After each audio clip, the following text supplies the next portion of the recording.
இதுவே ரொம்ப பயங்கர சவுண்டா இருக்கு. வணக்கம் தோழர்களே.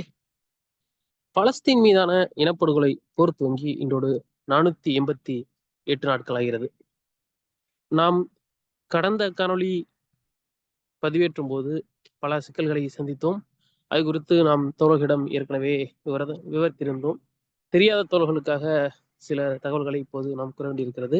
அதாவது நாம் கடந்த முறை வெளியிட இருந்த பலஸ்தீன் குறித்தான காணொளியை தொடக்கும் போதே யூடியூப் தடை செய்துவிட்டது.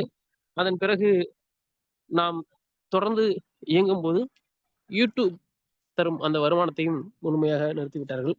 அதன் காரணமாக நாம் ரஷ்யன் பிளாட்ஃபார்மான ரம்பிளில் வெளியிட்டிருந்தோம்.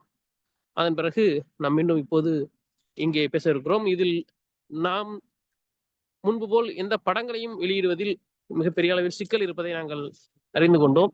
அதனால் அடுத்த சில வாரங்களுக்கு நாம்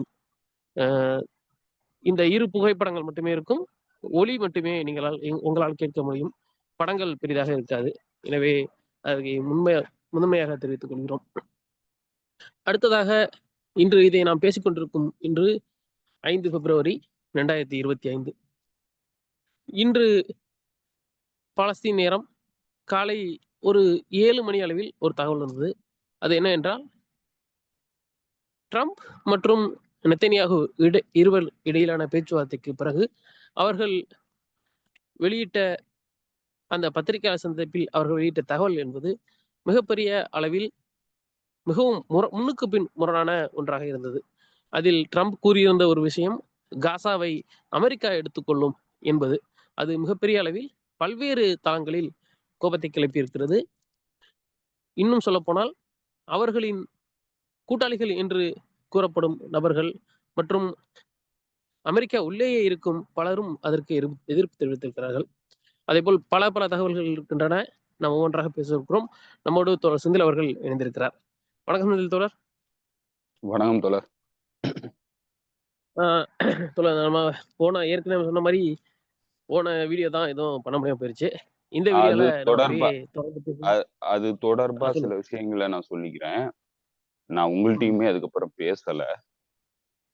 என்னென்ன தோழர், அதுல வந்து சில படங்களை வந்து யூடியூப் கைட்லைன்ல வந்து நம்ம வெளியிடக்கூடாது. மேபி வந்து அந்த படங்கள் நம்ம வந்து போட்டிருந்தோம்னா தான் அந்த மாதிரி பிரச்சனைகள் வந்து வரும். அதுல குறிப்பான ஒரு விஷயம் என்னன்னாக்க, நான் அடுத்தடுத்த நீங்க நம்ம பொதுவாவே வந்து படங்கள் போடுறதுதான் சிக்கலே, நம்மளுடைய காணொளிகள் வெளியிடுறதுல. அதுல குறிப்பான சில விஷயங்கள் என்னன்னாக்க, கொலை நடக்கிறத வந்து காட்டக்கூடாது ஒண்ணு.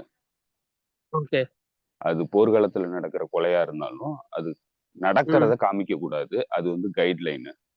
அதே போல கேப்டிவ்ஸோட படத்தை வந்து காமிக்க கூடாது.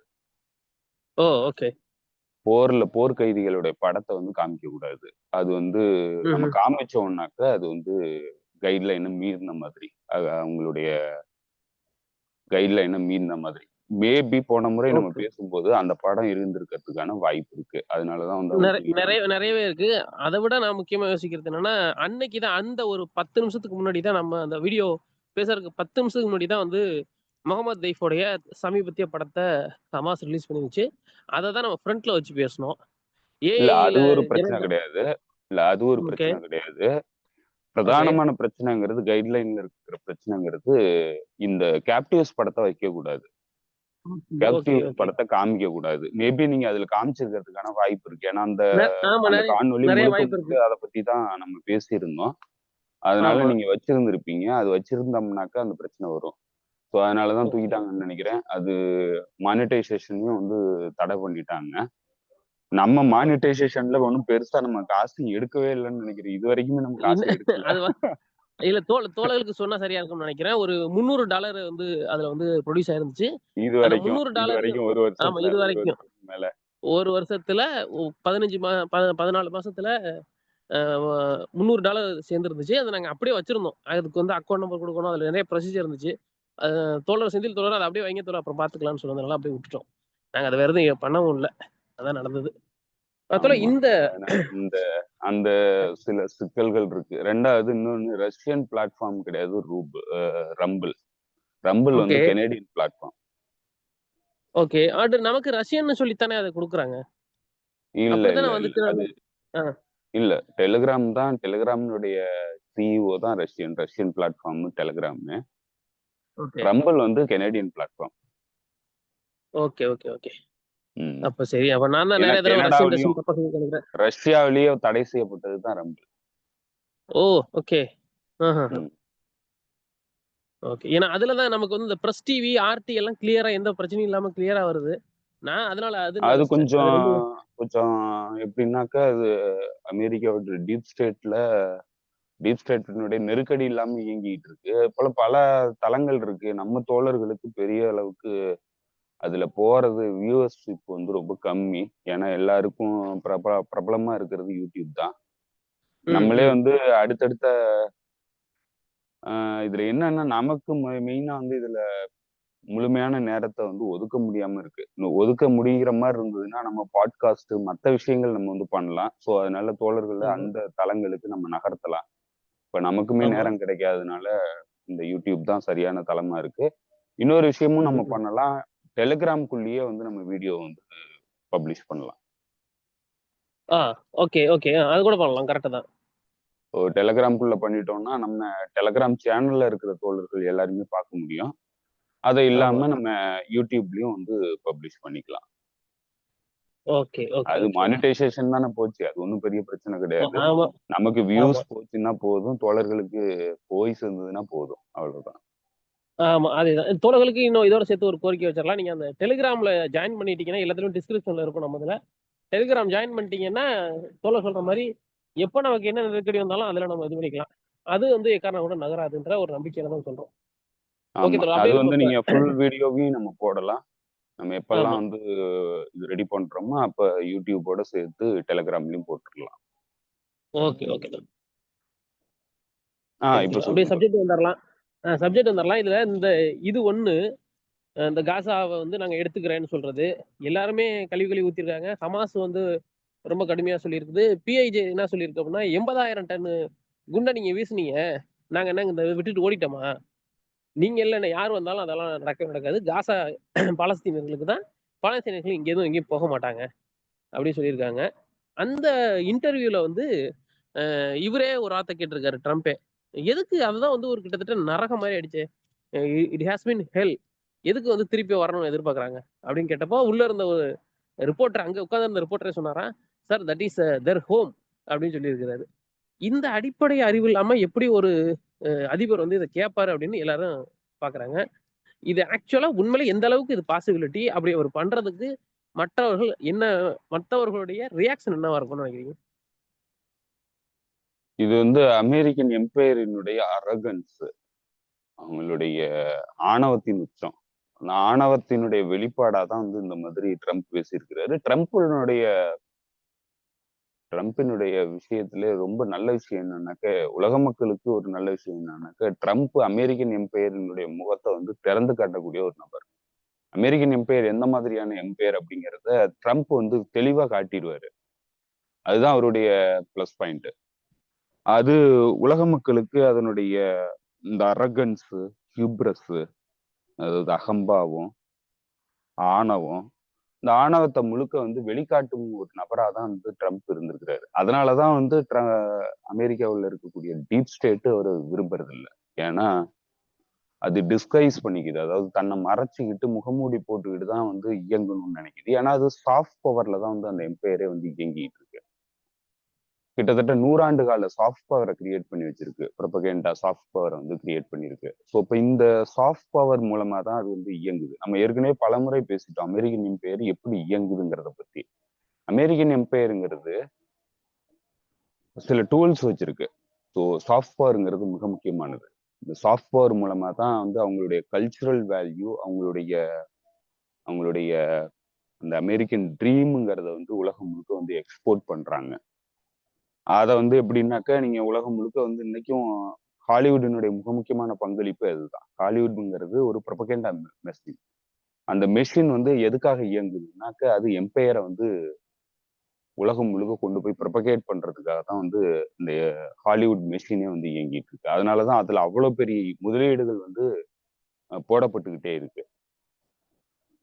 அது ஒரு பக்கத்துல வர்த்தகம்ங்கிற பார்வையில நம்ம பார்த்தோம்னாலும் அதனுடைய பிரதான நோக்கம்ங்கிறது எம்பையரை வந்து கட்டி காப்பாத்துறதுக்கான அடிப்படை கட்டமைப்புகளை உருவாக்குறது ஹாலிவுட். ஸோ இப்ப இது எல்லாம் வந்து கிட்டத்தட்ட 100 ஆண்டுகளா உருவாக்குனது. இந்த இந்த மீடியா ப்ரொபகேண்டா மெஷின்ஸ் எல்லாத்தையும் வந்து கிட்டத்தட்ட 100 ஆண்டுகளா இந்த எம்பையர் வந்து உருவாக்கியிருக்கு. இத வரலாறுலயே இல்லாத அளவுக்கு ஒரு பெரிய வீரியமான ஒரு சாஃப்ட் பவர் மெக்கானிசத்தை வந்து இந்த எம்பையர் வந்து வச்சிருக்கு. ஸோ இந்த எம்பையர் வந்து அதன் மூலமா தான் இயங்கிட்டு இருக்கு. அதன் மூலமா தான் உலகத்தை வந்து கட்டுப்படுத்துது. ஸோ அதெல்லாம் வந்து பாதிப்புக்குள்ளாக்குற மாதிரி கடந்த கால நிகழ்வு, கடந்த ட்ரம்ப் பீரியனுடைய ஆட்சி காலம்ங்கிறது அதை கம்ப்ளீட்டா வந்து அந்த முகமூடிகள் எல்லாத்தையும் உடைச்சிட்டு இந்த சாஃப்ட் பவரினுடைய வேல்யூவையும் காலி பண்ணதுதான் ட்ரம்பினுடைய வேலை. ஸோ அதை தான் வந்து டீப் ஸ்டேட் விரும்பல. அதனாலதான் டீப் ஸ்டேட்டு ட்ரம்ப்பை வந்து எதிர்க்குது. ஸோ இந்த இடத்துலதான் அவங்க என்ன பண்றாங்கன்னா ட்ரம்ப் வர்றதுக்கு விரும்பாம இருக்காங்க. ஆனா இன்னைக்கு வந்ததுக்கு அப்புறம் அதை தான் அவர் பண்றாரு. இப்போ இந்த சாஃப்ட் பவருங்கிறது இன்னைக்கு இன்னும் சொல்ல போனா சாஃப்ட் பவரினுடைய பங்களிப்புங்கிறது மிகப்பெரிய கேள்விக்கு வந்துருச்சு. ஏன்னா ஒரு இனப்படுகொலைய சர்வதேசம் வந்து நேர்ல பாக்குது, மக்கள் வந்து நேர்ல பாக்குறாங்க. அந்த இனப்படுகொலையில அமெரிக்காவினுடைய பங்கு என்னங்கிறது எல்லாருக்குமே தெரியுது. இப்ப அமெரிக்கா எப்படி இரட்டை நாக்கோட செயல்பட்டுக்கிட்டு இருக்கு, சொல்றது ஒண்ணும் செயல்படுறது ஒண்ணுமா வந்து எப்படி இயங்கிட்டு இருக்கு அப்படிங்கிறத கண்கூடா வந்து மக்கள் பார்க்கக்கூடிய நிலைக்கு வந்துட்டாங்க. கடந்த ஒரு 10-15 வருடங்களாவே இந்த மெயின் ஸ்ட்ரீம் மீடியாவினுடைய மோகம்ங்கிறது மக்கள் மத்தியிலிருந்து குறைஞ்சிருச்சு. மெயின் ஸ்ட்ரீமை யாருமே நம்புறது இல்ல. மெயின் ஸ்ட்ரீம்ல இருந்து வர்ற தகவல்கள் எதையுமே வந்து உண்மையான தகவல்களா யாருமே எடுத்துக்கிறது இல்ல. அது ஏன்னா ப்ரொபகேண்டா மெக்கானிசம் அப்படிங்கிறத கம்ப்ளீட்டா மக்கள் வந்து உணர்ந்துட்டாங்க. கடந்த 10 வருடங்களுக்கு மேல இந்த பிரச்சனைங்கிறது தொடர்ந்து இயங்குது, தொடர்ந்து நடக்குது. அது எக்ஸ்போஸ் ஆகிட்டே இருக்கு. இது கிட்டத்தட்ட எப்பயில இருந்து இது வந்து ஆக்சிலரேட் ஆக ஆரம்பிச்சதுனாக்க ட்ரம்ப் வந்ததுக்கு அப்புறம் தான். ட்ரம்ப் வர்றதுக்கு முன்னாடி வந்து 2009 பொருளாதார நெருக்கடிக்கு அப்புறம் இது வந்து ஆக்சிலரேட் ஆக ஆரம்பிச்சது. அப்போ மக்கள் மத்தியில இது வந்து மெயின்ஸ்ட்ரீம் மீடியாங்கிறது அமெரிக்காவுடைய எம்பையர் நலன் சார்ந்து இயங்குது, முதலாளிகளுடைய நலன் சார்ந்து இயங்குது, அவங்களுக்காகவே பேசுது அப்படிங்கிறத அப்பையில இருந்து உணர ஆரம்பிச்சிட்டாங்க. அப்பையில இருந்து மக்கள் வந்து மெயின் ஸ்ட்ரீம்ல இருந்து வெளியே போக ஆரம்பிச்சாங்க. அதற்கான மீன்ஸும் கிடைச்சிருச்சு. மக்கள் வெளியில போகணும்னா அதற்கான தளங்கள் வேணும். அப்ப சோசியல் மீடியா வந்து பெருமளவுக்கு வளர்ச்சி அடையும் போது, ஃபேஸ்புக், ட்விட்டர் இந்த மாதிரியான தளங்கள் வளர்ச்சி அடையும் போது மக்கள் வந்து ஒரு மீடியா பர்சனாலிட்டியா வந்து இயங்கக்கூடிய தன்மைகள் வந்து உருவாகுது. ஸோ அப்படி உருவாகும்போது பல்வேறுபட்ட இண்டிபெண்டன்ட் ஜேர்னலிஸ்டினுடைய தகவல்கள், பல்வேறு மக்களினுடைய கருத்துகள் வந்து மக்கள் மத்தியில போய் சேரும்போது கிரிட்டிக்கலா திங்க் பண்ண ஆரம்பிக்கிறாங்க. அப்ப இவ்வளவு காலம் இந்த மெயின் ஸ்ட்ரீம் மீடியா பேசிக்கிட்டு இருந்த நிறைய விஷயங்கள் வந்து கான்ட்ரடிக்டரியா இருக்கு, நிறைய விஷயங்கள் முரண்பாடுகளோட இருக்கு. அப்ப இதெல்லாம் ஏன் அப்படி நடக்குது, அப்ப இவங்க பொய் சொல்றாங்களா அப்படிங்கிற விஷயங்கள் எல்லாத்தையும் வந்து அவங்க யோசிக்க ஆரம்பிக்கிறாங்க. அப்படி யோசிக்க ஆரம்பிக்கும் போது ஒரு கட்டத்துக்கு மேல என்ன ஆகுதுன்னாக்கா அவங்க சொல்ற எல்லாமே பொய்ங்கிற மாதிரியான ஒரு சிந்தனை ஓட்டம் வந்து உருவாக ஆரம்பிக்குது. ஸோ அந்த இடத்துல இந்த சாஃப்ட் பவரினுடைய வேல்யூ வந்து அண்டர்மைன் ஆகுது. அங்க தொடங்குனது இந்த இனப்படுகொலை போரின் போது இது கம்ப்ளீட்டா வெளிப்பட்டு போச்சு. இப்ப அமெரிக்காவினுடைய உண்மையான முகம் இனப்படுகொலையின் போது தெள்ள தெளிவா விளங்கிருச்சு. ஆனா டெமோக்ராட்டிக் பார்ட்டி, அதாவது பைடனுடைய டெமோக்ராட்டிக் பார்ட்டி பிரிட்டன் பண்ணுச்சு, நான் வந்து ஜெனோசைட்ல நான் நேரடியா பங்கெடுக்க விரும்பல, நான் வந்து காசா மக்களுக்கு உதவி பண்ணணும்னு நினைக்கிறேன், காசா மக்களுக்கு உணவுப் பொருட்கள் அனுப்பணும்னு நினைக்கிறேன். ஆனா இஸ்ரேலியர்கள் விடல, இஸ்ரேல் நாடு விடல. அதற்கான காரணம் என்னன்னா ஒரு கொடூரமான தீவிரவாத தாக்குதல் நடத்தப்பட்டுருச்சு, அதனால அவங்க கோவப்படுறாங்க, அவங்க வந்து அதை அனுமதிக்கல அப்படின்னு சொல்லிட்டு ஜஸ்டிஃபை பண்ணுச்சு. ஜஸ்டிஃபை பண்ணிட்டு அதே நேரத்துல பிரிட்டன் பண்ணிக்கிடுச்சு, நான் வந்து மனித உரிமைக்கு ஆதரவா இருக்கிறேன், மக்களுக்கு ஆதரவா இருக்கிறேங்கிற மாதிரி பிரிட்டன் பண்ணிக்கிச்சு. போரை நிறுத்துறதுக்கான முயற்சியில ஈடுபடுறாங்கிறதெல்லாம் வந்து அது பிரிட்டன் பண்ணிச்சே தவிர நடைமுறையில இல்லைங்கிறது எல்லாருக்குமே தெளிவா தெரிய ஆரம்பிச்சிருச்சு. ஏன்னா பாம்கள் கொடுக்கப்படுறது நிறுத்தல, எந்த விதத்திலையும் அழுத்தம் கொடுக்கப்படல. எல்லா வகையிலையும் சர்வதேச அரங்குல இனப்படுகொலைக்கான விசாரணைகள் வரும்போது அது சர்வதேச நீதிமன்றத்தாலேயே வந்து அங்கீகரிக்கப்படும் போது மறுத்துக்கிட்டு இருந்த ஒரே நாடா இருந்தது அமெரிக்கா தான். ஸோ அதனால இது வந்து இரட்டை வேடம் போடுறாங்கிறத வந்து கம்ப்ளீட்டா எக்ஸ்போஸ் பண்ணிக்கிச்சு. அப்ப இவ்வளவு காலம் 100 ஆண்டுகள் உருவாக்கி வச்சிருந்த அந்த சாஃப்ட் பவர் கட்டமைப்புங்கிறது செதற ஆரம்பிச்சிருச்சு இந்த இனப்படுகொலை காலகட்டத்துல. ஸோ அதனால இன்னைக்கு அதுக்கு வேல்யூவே இல்லாத அளவுக்கு வந்து செதறிடுச்சு. இந்த இடத்துலதான் ட்ரம்ப் வந்து அதை பத்தி அக்கறை செலுத்துறதுக்கு தயாரா இல்லை. ஏன்னா சாஃப்ட் பவருங்கிறது தேவையில்லைங்கிற எண்ணப்பாட்டுக்கு இன்னைக்கு வராரு. ஏன்னா ஆல்ரெடி அது வந்து உடஞ்சு போச்சு. இதுக்கு மேல வந்து அதனால பெரிய அளவுக்கு இன்ஃப்ளூயன்ஸ் பண்ண முடியாது மக்கள் மத்தியில அப்படிங்கிற இடத்த வந்து அவரு புரிஞ்சுக்கிட்டாரு. ஏன்னா இதை உடைச்சதுல முக்கியமான பங்கு வகிச்சதும் அவரு தான். இந்த இந்த மீடியா கட்டமைப்பு, இந்த சாஃப்ட் பவர் கட்டமைப்பை வந்து உடைச்சதுல முக்கிய பங்கு வகிச்சவர் அவர் தான். ஏன்னா அவருடைய நலன் சார்ந்தும் அவரு தன்னை பொறுப்பு கொண்டு வர்றதுக்காகவும் அதை உடைச்சாரு. அப்படி உடைச்ச இடத்துல அது இன்னைக்கு சர்வதேச அரங்குல கம்ப்ளீட்டா எக்ஸ்போஸ் ஆனதுக்கு அப்புறம் அதனுடைய வேல்யூங்கிறது இன்னைக்கு இல்லாம போயிருச்சு. ஸோ அந்த இடத்துலதான் ட்ரம்ப் தன்னுடைய முழுமையான முகத்தை வந்து காமிக்கிறாரு. அப்பதான் வந்து அவர் சொல்றாரு, எல்லாத்தையும் வெளிப்படையா பேசுறாரு. அப்படிதான் வந்து இந்த இந்த பிரச்சனையை பொறுத்தளவுல காசா வந்து நாங்க எடுத்துக்கிறோம் அப்படின்னு பேசுறது. அப்போ ட்ரம்ப் என்ன நினைக்கிறாருன்னா, ட்ரம்ப்புக்கு அமெரிக்காங்கிற அந்த எம்பையருக்கு உலகத்தில் உள்ள எல்லா இடங்களும் சொந்தம் அப்படிங்கிற மனநிலையில தான் ட்ரம்ப் இருக்கிறாரு. அந்த அகம்பாவத்துல தான் இருக்கிறாரு. அதனாலதான் அவர் வந்து ஒரு நாட்டினுடைய பூர்வகுடி மக்கள், அவங்களுடைய நிலப்பரப்பு, அதை ஆக்குபை பண்றதையோ அதை வந்து தன்னுடைய நாட்டினுடைய அங்கமா மாத்திக்கிறதையோ வந்து பெரிய அளவுக்கு அவரு ஒரு பிரச்சனையாவே கருதல. ஏன்னா அந்த அளவுக்கு அவர் வந்து உலகத்தை வந்து தன்னுடைய உலகமா நினைக்கிறாரு. அமெரிக்கன் எம்பையருக்கு எல்லாமே சொந்தம் அப்படின்னு நினைக்கிறாரு. அதுதான் அமெரிக்கன் எம்பையரினுடைய மனநிலை. அந்த பின்னணியில தான் அவங்க வந்து நேஷனல் செக்யூரிட்டி இன்ட்ரெஸ்ட் அப்படின்னு சொல்றாங்க. நேஷனல் செக்யூரிட்டி இன்ட்ரெஸ்ட்ங்கிறது அமெரிக்காவை பொறுத்தளவுல சைனாவில் ஏதாவது ஒரு சின்ன தொழில்நுட்ப வளர்ச்சி ஏற்பட்டு அது அமெரிக்கன் பிசினஸ்க்கு வந்து இடையூறு ஏற்படுத்துது, இல்ல காம்படிஷன்ல வந்து அமெரிக்கன் பிசினஸ்னால ஈடு கொடுக்க முடியல அப்படிங்கிற ஒரு நிலை வந்ததுனாலே அது வந்து நேஷனல் செக்யூரிட்டி இன்ட்ரெஸ்ட் அமெரிக்காவை பொறுத்தளவுல. எங்கேயோ ஒரு இடத்துல ஆப்பிரிக்கன் கான்டினென்ட்ல ஏதோ ஒரு இடத்துல அமெரிக்கன் இன்ட்ரெஸ்டுக்கு எதிரான நடவடிக்கை, ஆட்சி மாற்றம் நடக்குது, இல்ல ஒரு தலைவர் வந்து எதிர்த்து பேசுறாரு அப்படின்னா அது வந்து நேஷனல் செக்யூரிட்டி இன்ட்ரெஸ்ட்ல பிரச்சனைங்கிறாங்க. லாத்தின் அமெரிக்கால வெனிசுலாவில் ஏதாவது ஆயில் ரிசோர்ஸஸ சுரண்டுறதுக்கு அனுமதி கொடுக்கலன்னா அது அமெரிக்காவினுடைய நேஷனல் இன்ட்ரெஸ்டுக்கு அச்சுறுத்தல் அப்படிங்கிறாங்க. இது எந்த பின்னணியில சொல்றாங்கன்னா உலகமே அவங்களோட தான் நினைக்கிறாங்க, இந்த எம்பையருக்கு சொந்தமானதான் நினைக்கிறாங்க. அந்த பின்னணியில தான் காசாவும் எங்களுக்கு சொந்தமானதுன்னு நினைக்கிறாங்க. அவங்க நினைக்கலாம், அது வந்து விஷஃபுல் திங்கிங், அவங்க வந்து விரும்புறது. ஆனா அது நடைமுறைக்கு சாத்தியமானதா அப்படின்னு வரும்போதுதான் என்ன பண்ணிட முடியும் அப்படிங்கிறது கேள்வி வருது. இது எப்படி வந்து நீங்க, எனக்கு ஆசைதான், எனக்கு வந்து சூரியன்ல படுத்து தூங்கணுங்கிற ஆசை இருக்கு. அப்ப நான் வந்து படுத்து தூங்க முடியுமா அப்படிங்கிற அந்த கேள்வி வரும்போது முதல்ல என்னைய கொண்டு போய் விடுறது யாரு? என்னைய கொண்டு போய் அங்க விட்டுட்டேன்னா நான் படுத்து தூங்குவேன் அப்படின்னு சொல்லலாம். அது நடக்கக்கூடிய காரியமே கிடையாது. முதல்ல கொண்டு போய் விடுறதுக்கான வாய்ப்பு இல்லை. அப்படியே விட்டாலும் அங்க நான் என்னால இருக்க முடியுமான்னு தெரியாது, நான் எரிஞ்சு போவேன்.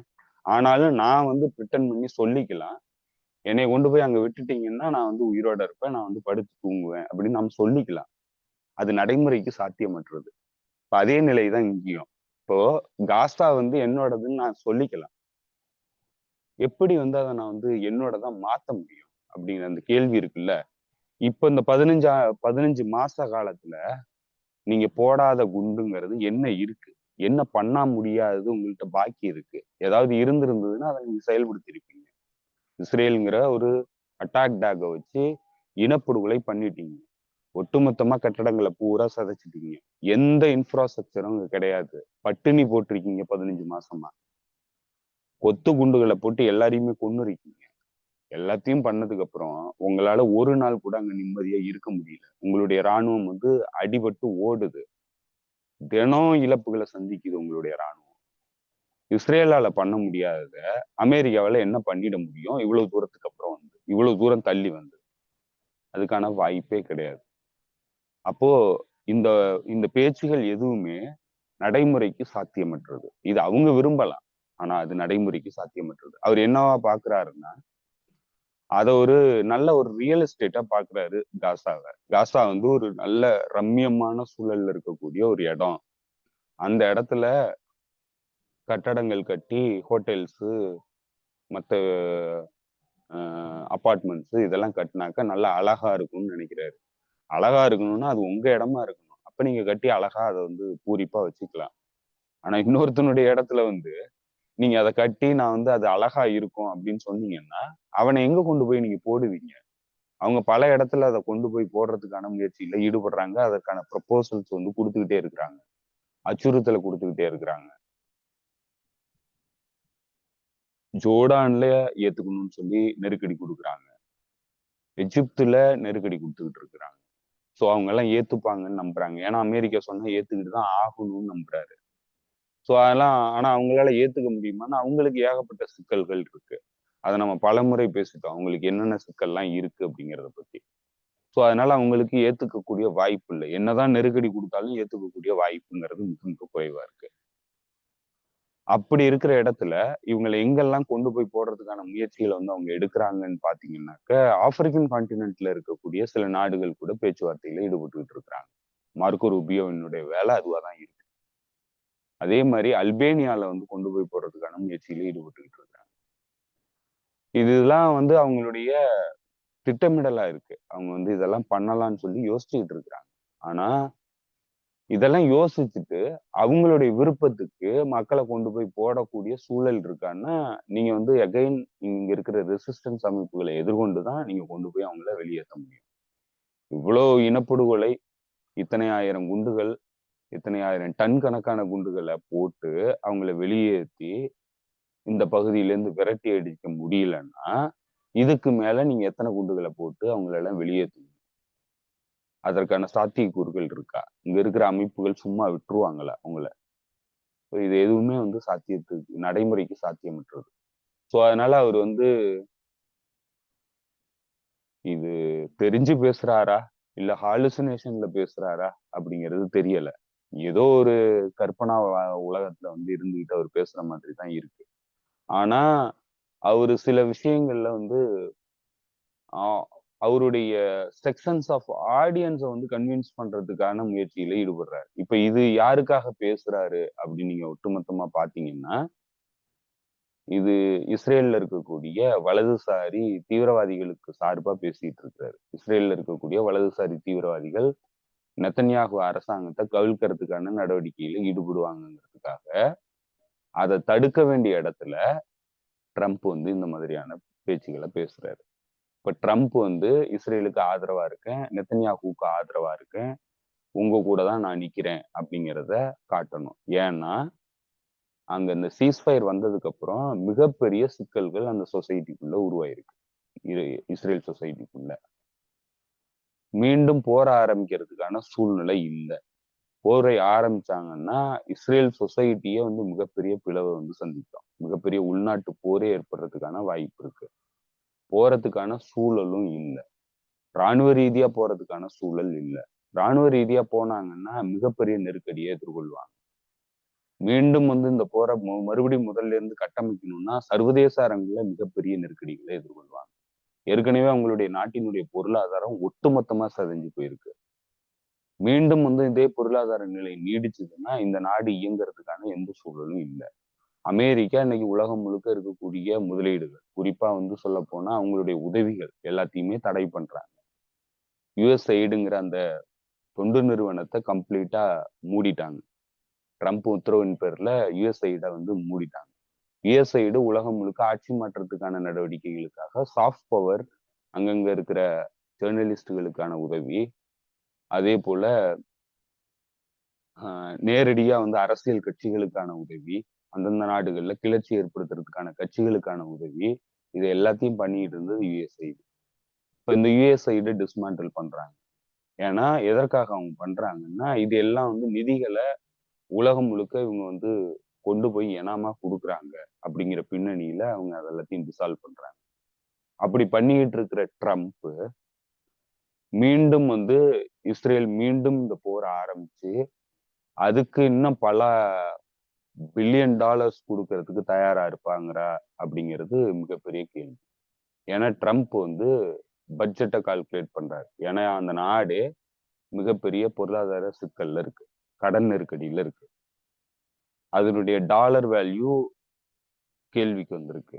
டாலருடைய மதிப்புங்கிறது குளோபல் ரிசர்வ் கரன்சியா டாலர் இல்லைன்னா டாலருக்கான மதிப்பே கிடையாது. இப்ப டாலருக்கான மதிப்பு இல்லைன்னா இப்பவே வந்து அவங்களுடைய வட்டி தொகையே வருஷத்துக்கு $1 ட்ரில்லியன் மேல கொடுக்கணும். இன்னொரு 10 ஆண்டு போயிருச்சுன்னா 2 ட்ரில்லியன் போயிடும். 1.5 ட்ரில்லியன்ல இருந்து 2 ட்ரில்லியன். 1.5 ட்ரில்லியன்ங்கிறது அவங்களுடைய ஒட்டுமொத்த டிஃபென்ஸ் பட்ஜெட். இப்ப டிஃபென்ஸ் பட்ஜெட்டுக்கு செலவு பண்ற காசை முழுக்க அவங்க வந்து வட்டி கிடைக்கிறதுலயே செலவு பண்ணணும். இதுல டாலரினுடைய மதிப்புங்கிறது, அதாவது அந்த ரிசர்வ் கரன்சியா உலகத்தினுடைய வர்த்தக பணமா வந்து டாலர் இருக்கிறதுல மிகப்பெரிய நெருக்கடி வருது. ஏன்னா பிரிக்ஸ் அமைப்புகள் தங்களுக்கு தாங்களே தங்களுடைய பணங்கள்ல பரிவர்த்தனைகள் பண்ணிக்கிறாங்க. ஸோ இதெல்லாம் வந்து மிகப்பெரிய சிக்கலை வந்து உருவாக்குது அமெரிக்கன் டாலருக்கு. அமெரிக்கன் டாலர் ஹிஜோமனிங்கிறது இன்னைக்கு கேள்வி கொண்டிருக்கு. ஸோ இதெல்லாம் வந்து எதிர்காலத்துல மிகப்பெரிய சிக்கலை உருவாக்கக்கூடியது. இப்படி இருக்கிற சூழ்நிலையில இவங்க வந்து மிலிட்டரி ஸ்பெண்டிங்க்கு பண்ற செலவு கூடவே ஃபாரின் இன்டர்வென்ஷன், குறிப்பா வந்து வெளிநாடுகள்ல தலையிடுறதுல, இராணுவ ரீதியான தலையீடுகள்ல பண்றதுல ஏற்படுற செலவீனங்கள் வந்து ரொம்ப அதிகமாகிறதுனால அதெல்லாம் குறைக்க வேண்டிய இடத்துலதான் வந்து இந்த வேலைகள் எல்லாம் நடக்குது. ஸோ இந்த இடத்துல மீண்டும் போர் ஆரம்பிச்சு மீண்டும் வந்து முழுமையா இது எல்லாத்தையும் ஆரம்பத்துல இருந்து மீண்டும் பண்ணாங்கன்னா குறைஞ்சபட்சம் இன்னொரு $50 பில்லியன் வந்து இந்த ஆண்டுக்குள்ள கொடுத்தாகணும். ஏன்னா போன ஆண்டுல இஸ்ரேலுக்கு அமெரிக்கா கொடுத்த நிதியினுடைய மதிப்பு $28 பில்லியன். இப்ப இந்த ஆண்டு மீண்டும் வந்து அதே மாதிரியான ஒரு போர் நிலவரம் ஏற்பட்டு மீண்டும் வந்து இதை முதல்ல இருந்து ஆரம்பிச்சாங்கன்னா இன்னொரு $50 பில்லியன் கொடுக்கணும் இஸ்ரேலுக்கு. ஸோ இதை வந்து ட்ரம்ப் வந்து விரும்புற மாதிரி தெரியல. ஏன்னா அவருடைய திட்டங்கள் வந்து அந்த மாதிரி இல்லை. ஸோ அதனால இது இஸ்ரேலுங்கிற நாடு தன்னுடைய சுயாதீனத்தை வந்து இழந்துருச்சு, அதனுடைய பொருளாதாரத்தை கம்ப்ளீட்டா இழந்துருச்சு. அதனால சஸ்டெயின் பண்ணக்கூடிய சூழல் இல்லை, போர் நடத்துறதுக்கான சூழலும் இல்லை, வீரர்கள் கிடையாது, இராணுவ உபகரணங்கள் முழுக்க முழுக்க அமெரிக்கா தான் கொடுத்தாகணும். இதெல்லாம் பண்ணி இந்த கிட்டத்தட்ட 15 மாசத்துல பண்ண முடியாதத புதுசா வந்து அவங்களால என்ன பண்ண முடியும்னா அவங்கள்ட்ட இருக்கிற ஒரே ஒரு ஆயுதம் அணு ஆயுதம். அணு ஆயுதத்தை அங்க பயன்படுத்தினாங்கன்னா அவங்களுடைய நோக்கமே செதஞ்சு போகும். ஸோ அதனால அதை பயன்படுத்துறதுக்கான வாய்ப்பு இங்க இல்லை. அப்படி இல்லைன்னா அவங்களுக்கு வேற எந்த ஆப்ஷனுமே இங்க இல்லை. இந்த அமைப்புகளை வெளியேற்றி இந்த பகுதியை தங்களுடைய முழுமையான கட்டுப்பாட்டுல கொண்டு வர்றதுக்கான எந்த வாய்ப்புகளும் கிடையாது. ஸோ அதனால இவங்களுக்கு இப்ப இதுல இருந்து எக்ஸிட் ஆகணும். இப்ப இந்த பிரச்சனையில இருந்து வெளியேறணும். அவங்களுடைய முகத்தை வந்து பாதுகாத்துக்கணும். தான் வந்து ரொம்ப கடுமையான தோல்வியோட வெளியேறிட்டேன் அப்படிங்கிறத மறைக்கணுங்கிறதுக்காக பேசப்படுற பேச்சுகளாதான் இப்ப ட்ரம்பினுடைய பேச்சுகளும், குறிப்பா வந்து நெத்தன்யாகு அங்க போயிருக்கும் போது ட்ரம்ப் பேசுறதும் இன்னைக்கு வெளிப்பட்டுக்கிட்டு இருக்கு. ஸோ இதுல பல விஷயங்களை வந்து அவரு பல பேருக்கு வந்து கன்வே பண்றாரு. ஒண்ணு வந்து இஸ்ரேல் பப்ளிக்கு கன்வே பண்றாரு, இஸ்ரேல் ரைட் விங்கர்ஸ் கன்வே பண்றாரு. இன்னொரு வகையில இஸ்ரேல இந்த பிரச்சனையில இருந்து முகத்தை காப்பாத்தி ரொம்ப அசிங்கமா போனதை வந்து பூசி மொழிகி ஏதோ ஒரு அச்சுறுத்தல் இங்க அங்கன்னு சொல்லி திசை திருப்பி இதை வெளியேற்றுறதுக்கான முயற்சியில ஈடுபடலாம். இதை தவிர இவர் சொன்னதுக்கு எந்த விதமான பிராக்டிக்கல் பாசிபிலிட்டிங்கிறது யார்ட்டையுமே கிடையாது. அமெரிக்காவினுடைய இராணுவத்துக்கிட்டையும் கிடையாது, இஸ்ரேல் இராணுவத்துக்கிட்டையும் கிடையாது, யாருக்கிட்டையுமே கிடையாது. இங்க இருக்கிற பகுதியினுடைய இராணுவங்கள், இன்னும் குறிப்பா சொல்ல போனா பாலஸ்தீன் அத்தாரிட்டி தன்னுடைய கண்ட்ரோலை வந்து காசா கண்ட்ரோல் நான் எடுத்துக்கிறேங்குது. அமெரிக்கா உதவியோட, முழுமையான அமெரிக்காவினுடைய உதவியோட இஸ்ரேல் இராணுவம், இந்த பகுதியினுடைய வலுவான இராணுவம்னு சொல்லப்படுற இஸ்ரேல் இராணுவத்தினால சாதிக்க முடியாத ஒரு துக்கடா எச்சி காசுக்கு வேலை பார்த்துக்கிட்டு இருக்கிற ஒரு துக்கடா அமைப்பு எப்படி வந்து இந்த ரெசிஸ்டன்ஸை எதிர்கொண்டு காசாவை தன்னுடைய கட்டுப்பாட்டுல வச்சுக்கும். ஸோ இது எதுவுமே நடக்கிறதுக்கான சாத்தியம் இல்லை. ஸோ இங்க ஆல்டர்னேட்டிவ் வேயே இல்லை, இங்க எந்த வழியும் கிடையாது. இங்க வந்து ரெசிஸ்டன்ஸ் அமைப்புகள் என்ன சொல்றாங்களோ அது மட்டும்தான் செயல்பாட்டுக்கு வரும். அதுதான் இங்க இருக்கிற கண்டிஷன். இந்த 15 மாசத்துல தெரிஞ்சுக்கிட்ட ஒரு விஷயம் என்னன்னா, ஆர்ம்டு ரெசிஸ்டன்ஸ், நீங்க வலுவான ஆயுத வழி எதிர்ப்பு போராட்டத்தின் மூலமா தான் உங்களை நீங்க தற்காத்துக்க முடியும் அப்படிங்கிறத பாலஸ்தீன் ரெசிஸ்டன்ஸ் அமைப்புகள் உலகத்துக்கு தெளிவுபடுத்திட்டாங்க. இதை உடைக்கிறதுக்கான சக்திங்கிறது எம்பையர்கிட்டயுமே கிடையாதுங்கிறது தான் தெளிவாயிருக்கு.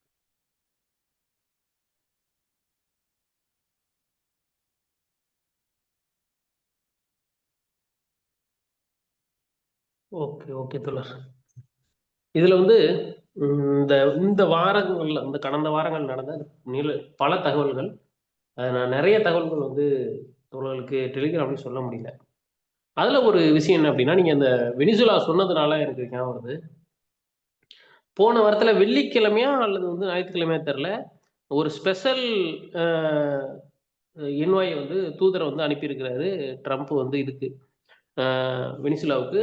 அவர் நேரடியாக போயிட்டு அவர் போகும்போது வரவேற்கிறதுக்கு பெரிய அளவில் நல்ல மரியாதை கொடுத்து வரவேற்றிருக்காங்க. நேராக போய் இவரை மீட் பண்ணியிருக்காரு, மதுரோவை மீட் பண்ணியிருக்காரு. மீட் பண்ணிட்டு ஏதோ சம்திங் பேசிட்டு வந்திருக்காங்க. வரும்போது ஒரு அவங்க ஏற்கனவே கைது பண்ணி வச்சிருந்த ஒரு 6 இவங்களை அமெரிக்கர்களை ரிலீஸ் பண்ணி கூப்பிட்டு வந்திருக்கிறாரு. இதை தொடர்ந்து வந்து நம்ம வந்து அந்த கேஸ் எல்பி ஆயில் லைசன்ஸ் பத்தி பேசுறதுக்கும் நாங்க வந்து ஆரம்பிச்சிருக்கோம் அப்படின்னு சொல்றாங்க. இது ஒரு பக்கம். இது பார்க்கும்போது ஒரு பக்கம் தன்னுடைய நாட்டுக்கு தேவையான சோர்ஸ் எல்லாம் ஒண்ணு அப்படியே கவர் பண்ணிக்கணும் அப்படின்னு நினைக்கிறது ஒண்ணு. நீங்க ஒரு 2-3 வாரத்துக்கு முன்னாடி சொல்லியிருந்தீங்க, நம்ம தனியா பேசும்போது சொன்னீங்களா இல்ல தோழர்களுக்கு வீடியோல சொன்னீங்களான்னு ஞாபகம் இல்லை. என்னன்னா வந்து இத்தனை நாளா நம்ம வந்து வெளிநாடு தூரமா போய் எதிரிகளிடம் தான் சுரண்டிக்கிட்டு இருந்தோம். இப்போ வந்து நண்பர்களே சுரண்டுற மூடுக்கு வந்து ட்ரம்ப் வந்துட்டாரு. இப்போ அதனாலதான் வந்து மற்றவங்கள்ட்ட கிரீன்லாண்டை புடுங்கிறது, கனடாவை இணைக்கிறேன்னு சொல்றது, மெக்சிகோ இணைக்கிறேன்னு சொல்றதெல்லாம் நடக்குது அப்படின்னு நீங்க சொல்லியிருந்தீங்க. அப்படி நடந்த ஒன்று தான் வந்து 25% டாக்ஸ் போட்டது கனடா பொருட்களுக்கு. அப்புறம் கனடா அதுக்கு திருப்பி அவங்க எதிர்த்து 25% போட்ட உடனே அது பெரிய பிரச்சனையாகி ஒரு பக்கம் மெக்சிகோ இதே போல நடக்கும். ஒரு 30 நாள் தள்ளி வச்சிட்டாங்க. இப்படி பல கூத்து பண்ணிக்கிட்டே இருக்கிறாப்புல. இப்போ ட்ரம்ப் வந்து நீங்க சொன்ன மாதிரி ப்ரிடிக்ட் பண்ண முடியாத ஒரு ஆளா இருக்காப்லையா, இல்ல பணம் தான் பிரதானம் அப்படின்னு சொல்லி நகர்ற ஒரு ஆளா இருக்காப்லையா? இல்ல, ட்ரம்ப் வந்து எப்படின்னா, இது ட்ரம்பினுடைய பாலிசின்னு நம்மளால சொல்ல முடியாது. இது ஒட்டுமொத்தமா எம்பையரினுடைய பாலிசி தான். ட்ரம்ப் வந்து அத மசாலா எல்லாம் போட்டு ஒரு புது விதமா வந்து அதை செயல்படுத்துறாரு. ஸோ அப்படிதான் நம்மளால பார்க்க முடியும். ஏன்னா பைடன் அரசாங்கம் ஒரு தீவிரமான குளோபல் ஹிஜோமனியை வந்து நிறுவிக்கிட்டு இருக்கு அப்படின்னு சொல்லிதான் வந்து நம்ம எல்லாருமே பார்த்துருக்கோம். ஸோ அதற்கான முயற்சியில தான் வந்து அது ரஷ்யாவுக்கு எதிரான போர் நடவடிக்கைக்கு போச்சு. அதே போல சைனாவுக்கு எதிரான போர் நடவடிக்கையையும் தீவிரப்படுத்துனுச்சு. ஸோ இப்போ இந்த இடத்துல அந்த பாலிசி எல்லாமே கிட்டத்தட்ட ஃபெயில்டு. ஏன்னா நீங்க எல்லா வகையிலையுமே அது ஃபெயில் ஆயிட்டு இருக்கு. அப்போ இதுல மாற்று வழிகள் வந்து தேடணும். இப்போ ஒரு கட்டத்துல வந்து ஒரு ஒரு பாலிசி முடிவுகள் வந்து தோல்விகளை சந்திக்குது அப்படின்னா உங்க முகத்தை பாதுகாத்துக்கணும். ஏன்னா நீங்க வந்து கம்ப்ளீட்டா அசிங்கப்பட்டு போறதுக்கு முன்னாடி அதை பாதுகாத்துக்கணும். அப்படி இருக்கிற இடத்துல அது நேரடியா ட்ரம்ப், அதாவது பைடன் இருக்கும்போதே வந்து அந்த மாதிரியான நடவடிக்கைகள்ல ஈடுபட்டாங்கன்னா அது எப்படி ஆகும்னா அசிங்கமா போகும். போனாங்க தோத்து வெளில வந்துட்டாங்க அப்படிங்கிற அந்த அசிங்கம் வந்து தவிர்க்க முடியாததா போகும். ஸோ அப்ப அப்படிதான் அவங்க வந்து புது ஆட்சி வரும்போது புது ரெட்டரிக், புது விதமான அப்ரோச், இது எல்லாத்தையும் பண்ணி வர்ற ஒருத்தர் கொண்டு வந்து வைக்கிறதன் மூலமா அதுல இருந்து உங்களை பாதுகாத்துக்கலாம். நீங்க அசிங்கப்பட்டு போறதுக்கு பதிலா நீங்க வந்து உங்க உள்நாட்டு அரசியல் ஏற்பட்ட மாற்றத்தினால, உங்களுடைய திட்டமிடல்ல ஏற்பட்ட மாற்றத்தினால நாங்க வந்து இந்த பிளானை விட்டுட்டு வேற பிளானுக்கு போயிட்டோம் அப்படின்னு நீங்க சொல்லிக்கலாம். இல்லைன்னா நீங்க தோத்து வெளியேறதுதான் தெரியும். ஸோ அப்படியான ஒரு விஷயமா தான் ட்ரம்பினுடைய ஆட்சி காலத்தை வந்து அமெரிக்கன் டீப் ஸ்டேட்டு பார்க்குது, அமெரிக்கா எம்பையர் வந்து அப்படிதான் பார்க்குது. ஸோ அதற்காக தான் ட்ரம்ப் வந்து இந்த மாதிரியான விஷயங்கள் எல்லாத்தையும் செயல்பாட்டு கொண்டு வர்றாரு. என்னன்னா, நீங்க விரும்புறது ஒண்ணு. இப்ப இதுல ரெண்டுலயுமே எல்லா பிரச்சனையிலுமே அமெரிக்கா விரும்புறது எல்லாத்தையும் வந்து அதிகாரம் பண்ணணும், எல்லாத்தையும் தன்னுடைய கட்டுப்பாட்டுல வச்சுக்கணும், உலகத்தையும் தன்னுடைய கட்டுப்பாட்டுல வச்சுக்கணும் அப்படிங்கிறது தான். ஆனா அதெல்லாம் செயல்படுத்தக்கூடிய வல்லமை இருக்கா அப்படின்னா அங்கதான் கேள்வி பிரச்சனை ஆகுது. ஏன்னா அந்த வல்லமை இல்லைங்கிறது காசால நிரூபணம் ஆயிருக்கு, ரஷ்யாவில நிரூபணம் ஆயிருச்சு.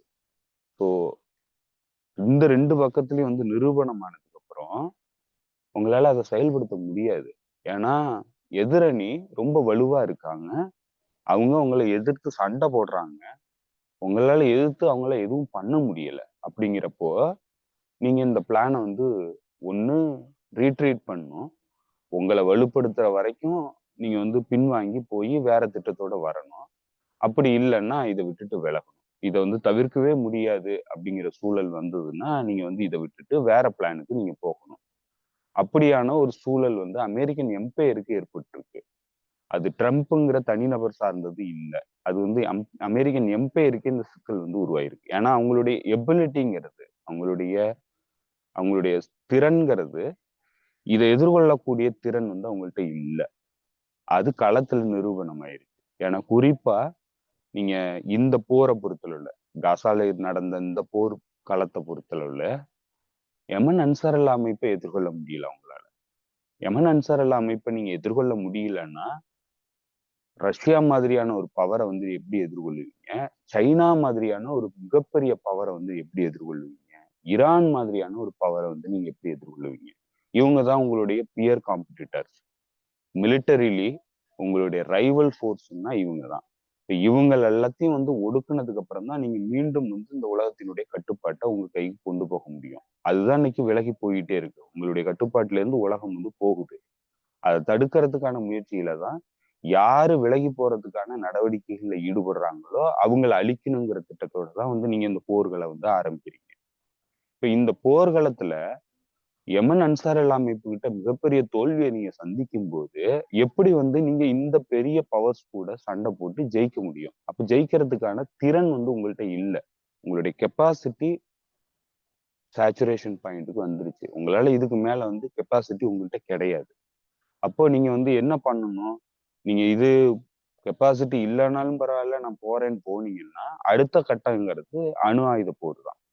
இப்போ நீங்க ரஷ்யா கிட்டயோ சைனா கிட்டயோ போய் நேரடியா சண்டைக்கு போனீங்கன்னா அது அணு ஆயுத போரா தான் போகும். அணு ஆயுத போரா போனுச்சுன்னா அது நீங்களும் தோத்து போவீங்க, எதிரியும் தோத்து போவான், எல்லாரும் தோத்து போவோம், உலகம் சமூகமே தோத்து போவோம். எல்லாருமே அழியறது தவிர வேற வழி கிடையாது. அப்ப இந்த எல்லையை தவிர உங்கள்ட்ட இன்பிட்வீன்ல வேற எந்த எல்லையும் இல்லை. நீங்க உங்களுக்கு அடுத்த கட்டமா நகர்த்தி வெற்றி அடையறதுக்கான எந்த வாய்ப்புகளும் இல்லை. அப்படிங்கிற இடத்த வந்து அடையும் பொழுது நீங்க வந்து உங்களுடைய திட்டமிடலை மாத்திதான் ஆகணும். அந்த இடத்துலதான் வேற என்ன வழிமுறைகள் இருக்கு அப்படிங்கிறப்போதான் வந்து அவங்க வந்து பாக்குறாங்க. ஏன்னா அவங்களுக்கு இன்னொரு பிரச்சனை வருது. ஏன்னா இந்த ரைவல் பவர்ஸ் ரொம்ப பலமா மாறினதுனால இன்னைக்கு அமெரிக்காவினுடைய டாலர் ஹிஜோமனி கேள்விக்குள்ளாக்குறாங்க, அவங்களுடைய ட்ரேட கேள்விக்குள்ளாக்குறாங்க, அவங்களுடைய உற்பத்திய வந்து கேள்விக்குள்ளாக்குறாங்க, அவங்களுடைய டெக்னாலஜியை வந்து கேள்விக்குள்ளாக்குறாங்க, அவங்களுடைய மிலிட்டரி பவரை கேள்விக்குள்ளாக்குறாங்க. ஸோ ஒட்டுமொத்தமா அவங்களுடைய எல்லா பவரையும் சைனா, ரஷ்யா, ஈரான் போன்ற நாடுகள் கேள்விக்குள்ளாக்குறாங்க. இதை வந்து இழக்கிறத தவிர வேற வழி இல்லைங்கிற நிலை வருது. இந்த பவரை பயன்படுத்தி தான் அமெரிக்கா ஒரு எம்பையரா நிலை பெற்று நின்றுட்டு இருந்தது. அவங்களுடைய பொருளாதாரம்ங்கிறது இந்த பவரை மையமா வச்சுதான் இருந்தது. இன்னைக்கு கிட்டத்தட்ட வந்து அவங்களுக்கு இருக்கிற இந்த பலத்தை பயன்படுத்தி 35 ட்ரில்லியனுக்கு மேல கடன் வாங்கியிருக்கிறாங்க. இந்த 35 ட்ரில்லியன் டாலரை வந்து கடனை அடைக்கணும்னா இந்த பவர் இருக்கும்போது மட்டும்தான் இந்த கடனை வந்து நீங்க மெயின்டைன் பண்ணவே முடியும். இந்த கடனை இந்த பவர் எல்லாம் இழந்துட்டீங்கன்னா இந்த கடனை வந்து உங்களால மெயின்டைன் பண்ண முடியாது. ஏன்னா உங்கள்கிட்ட உற்பத்தி கிடையாது, உங்களால திருப்பி அடைக்கக்கூடிய வல்லமை கிடையாது, உங்களுடைய பணத்தின் மதிப்பு வந்து போய் சேர்ந்துரும், ஒட்டும் இல்லாம போயிடுச்சுன்னா நீங்களும் சாதாரண மற்ற நாடுகள் மாதிரியான ஒரு நாடாவா மாறிடுவீங்க. அப்படி மாறிட்டீங்கன்னா உங்களால இந்த கடனை வந்து அடைக்கிறதுக்கான வாய்ப்பு இல்லை. அப்போ உங்களுடைய வெரி எக்ஸிஸ்டிங், அதாவது நீங்க உங்களுடைய இருப்புங்கிறது எதை நம்பி இருக்கோ அது இன்னைக்கு கேள்விக்கு வந்திருக்கு. இப்ப இந்த கேள்வியிலிருந்து, இந்த பவர்கிட்ட இருந்து உங்களை காப்பாத்தணும்னா, இந்த பவர்கள்ல உங்களால எதிர்த்து ஜெயிக்க முடியலங்கிற நிலை வந்து மிலிட்டரிலி வந்துட்டதுக்கு அப்புறம், உங்களால இவங்களை எதிர்த்து ஜெயிக்கவே முடியாது அப்படிங்கிற நிலை வந்துட்டதுக்கு அப்புறம், உங்களுடைய அடுத்த கட்டமா நீங்க வேற என்ன பண்ணி உங்களை தற்காத்துக்க முடியும் அப்படிங்கிற இடத்த நோக்கி நகரும் போது அவங்களுக்கு இருக்கிற ஆப்ஷனா இருக்கிறது எதுன்னா அவங்களுடைய வேசல் ஸ்டேட்ஸ்.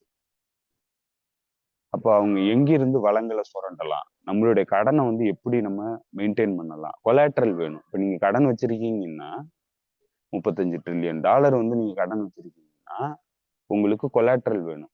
உங்களுடைய, அதாவது உங்கள்கிட்ட மூலம் வந்து இருக்கணும். நீங்க எதையாவது வச்சுதானே வந்து நீங்க கடனை வாங்க முடியும். உங்கள்கிட்ட இல்லாத வெல்த்ல இருந்து நீங்க எப்படி கடன் வாங்க முடியும்? வாங்க முடியாது. அப்போ டாலரினுடைய வேல்யூ வந்து போயிடுது, டாலரினுடைய மதிப்பு வந்து உலக சமூகத்தில இருந்து போயிடுது அப்படின்னா நீங்க இந்த கடனை வந்து திருப்பி அடைக்க முடியாது. அப்படிங்கிற நிலை வரும்போது நீங்க வந்து வேற ஏதாவது உங்களுக்கு வேணும். ஒண்ணு கோல்டு வச்சிருக்கணும், இல்ல வேற நிலப்பரப்பு, ரியல் எஸ்டேட் நிலப்பரப்பு வச்சிருக்கணும், வேற ரேர் எர்த் மெட்டீரியல் வச்சிருக்கணும், வேற ஏதாவது கனிம வளங்கள் வச்சிருக்கணும். இப்படிலாம் இதெல்லாம் வச்சிருந்தீங்கன்னா இந்த கொலாட்ரலை வச்சுக்கிட்டு இந்த கடனை வந்து உங்களால சஸ்டெயின் பண்ண முடியும். அப்படிங்கிற இடத்துலதான் அவங்க என்ன பாக்குறாங்கன்னா, நம்ம கூடயே இருக்கிற நம்மளுடைய நண்பர்கள்ட்ட இருந்து பாக்கெட்ல இருந்து உருவிடலாம் அப்படின்னு நினைக்கிறாங்க. இப்ப நண்பர்கள் அப்படி நீங்க உருகணும்னு முயற்சி பண்ணீங்கன்னா நண்பர்களால உங்களை எதிர்த்து அடிக்க முடியாது. எதிரிகிட்ட போனா அவன் மூக்குல குத்திடுவான். நண்பர்கள்ட்ட போனீங்கன்னாக்க நீங்க சொல்றதெல்லாம் கேட்டுதான் ஆகணும். ஏன்னா அவன்கிட்ட வல்லமை கிடையாது உன்னை எதிர்த்து சண்டை போடுறது. கனடா கிட்ட வல்லமை கிடையாது. கனடா உங்களுடைய ஒரு டூலா தான் இருந்தான். நீங்க என்ன சொன்னாலும் கேட்பான். ஒரு போலீஸ் போர்ஸ் மாதிரி தான் கனடா ராணுவம் இருக்கு. இப்ப ராணுவத்தை வந்து எதிர்த்து, அமெரிக்கன் ராணுவத்தை எதிர்த்து சண்டை போடக்கூடிய வல்லமை வந்து கனடா கிட்ட கிடையாது. அந்த பகுதியில் இருக்கக்கூடிய பல நாடுகள்ட்டையும் கிடையாது. கிரீன்லாண்ட்ல கிடையாது. ஐரோப்பிய ஒன்றிய நாடுகள் எந்த நாடுகள்ட்டையுமே கிடையாது. ஏன்னா அவங்க எல்லாருமே பாதுகாப்பை இவங்கள்ட்ட தான் ஒப்படைச்சிருந்தாங்க. இவங்களுடைய ராணுவத்தை தான் பயன்படுத்திட்டு இருந்தாங்க. இப்ப இது எல்லாமே இல்லை இவங்கள்ட்ட. எந்த பாதுகாப்பு வழிமுறைகளும் இல்லை. அவங்க உலகத்தினுடைய மற்ற நாடுகளை அச்சுறுத்துறதுக்காக அமெரிக்காவை பயன்படுத்தி இவ்வளவு காலம் வந்து மிலிட்டரி பவர்ஸா இருந்துகிட்டு இருந்தாங்க. இன்னைக்கு அமெரிக்கா கூடயே எதிர்த்து சண்டை போடணும்னா அவங்கள்ட்ட அந்த கெப்பாசிட்டியே கிடையாது. அவங்கள்ட்ட ராணுவம் கிடையாது, அவங்கள்ட்ட ராணுவ உபகரணங்கள் கிடையாது, மக்கள் தொகை கிடையாது, எதிர்த்து சண்டை போடக்கூடிய அளவுக்கு மக்கள் தொகை கிடையாது, பொருளாதார சக்தியும் கிடையாது, உலகத்தினுடைய சப்போர்ட்டும் கிடையாது. ஏன்னா இவங்க எல்லாருமே ஈவில் ஃபோர்ஸா தான் இருந்திருக்கிறாங்க இவ்வளவு காலம். உலக மக்களை பூரா ஒடுக்கிட்டு இருந்தவங்களா தான் இருந்திருக்காங்க. ஒரு கேம்ப்ல இருந்தவங்களா தான் இருந்திருக்கிறாங்க. இவங்களுக்கு ஆதரவா பெருசா குளோபல் சவுத்ல இருந்து, தெற்குலக நாடுகள்ல இருந்து எந்த ஆதரவும் இவங்களுக்கு கிடைக்க போறது இல்லை. ஏன்னா இவங்க 2 பேருமே ஒரே குட்டையில் ஊர்ன மட்டைகள் தான். ஸோ அதனால யாருமே உதவி பண்ண போறது இல்லை. அப்படிங்கிற இடத்துல இருக்கும்போது அமெரிக்காவுக்கு இருக்கிற எம்பையருக்கு இருக்கிற ஒரே ஆப்ஷன் என்னன்னா இவங்க எல்லாத்தையும் சுரண்டலாம். எவனும் எதுவும் கேட்க மாட்டான். எவனும் எதுவும் கேட்க மாட்டான். அதே நேரத்துல இவங்கள்ட்ட இருக்கிற வளத்தை பூரா சுரண்டி நம்மளுடைய கொலாட்ரல்லாம் மாத்திக்கலாம். அந்த இடத்துலதான் அவங்க என்ன பண்றாங்கன்னா அந்த பகுதியினுடைய நாடுகள் எல்லாத்தையும் அபகரிக்கிறதுக்கான முயற்சியில ஈடுபடுறாங்க. ஸோ அதனால இது வந்து வெறும் ட்ரம்ப்ங்கிற ஒரு நபர் சார்ந்தது கிடையாது. இந்த ஒட்டுமொத்த எம்பையரு அதனுடைய மிலிட்டரி பவர்ல சேச்சுரேஷன் பாயிண்ட்டுக்கு வந்துட்டதுனால அவங்களுக்கு இருக்கிற ஆப்ஷன்ல எளிமையான ஆப்ஷனா இருக்கிறது அவங்களுடைய நண்பர்களை தலையில தட்டி புடுங்கறத தவிர அவங்கள்ட்ட வேற எந்த ஆப்ஷனும் இல்லை. அதை நோக்கிதான் அவங்க நகர்றாங்க.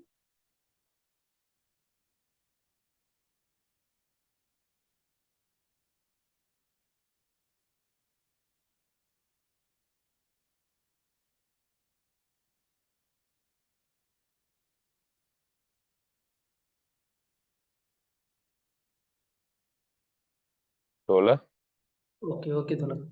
இதுல வந்து இப்ப இங்கேருந்து அப்படியே அடுத்த ஸ்டெப் வந்து ஈரான் இந்த ஒரு விஷயம் வந்து எனக்கு காலைல இருந்து உறுத்திட்டே இருந்துச்சு. காசா பத்தி அதிகமா பேசுனதால, அது பெரிய லெவல்ல வெளிய தெரியலன்னு நெனைக்கிறேன். நெத்தன்யாகு வந்து ட்ரம்புக்கு வந்து அழுத்தம் குடுக்குறாரு. அ ஈரான் வச்சிருக்கிற நியூக்ளியர் இது மேல வந்து நம்ம தாக்குதல் நடத்தணும். அங்க வந்து நியூக்ளியர் வெப்பன் தயாரிக்கிறாங்க அப்படின்னு ஒரு சொல்லிட்டு இருந்திருக்காரு. அதே நேரத்துல வந்து தெஹ்ரானுடைய அந்த அணுசக்தி துறையினுடைய தலைவரா இருக்கக்கூடிய, அதாவது வந்து அரசியல் ரீதியா இல்ல, அந்த நிர்வாக துறையில தலைவரா இருக்கக்கூடிய மிக முக்கியமான நபரே வந்து சொல்லியிருக்காரு. இதுவரைக்கும் இறந்த காலத்துல, அதாவது இதுவரைக்கும் இந்த தேதி வரைக்கும் அணு ஆயுதம் அப்படின்ற ஒண்ணு ஈரான்ல கிடையாது. இனிமேலும் எதிர்காலத்திலயும் அணு ஆயுதம் தயாரிக்கிற ஐடியா எங்களுக்கு கிடையவே கிடையாது அப்படின்னு சொல்லியிருக்காங்க.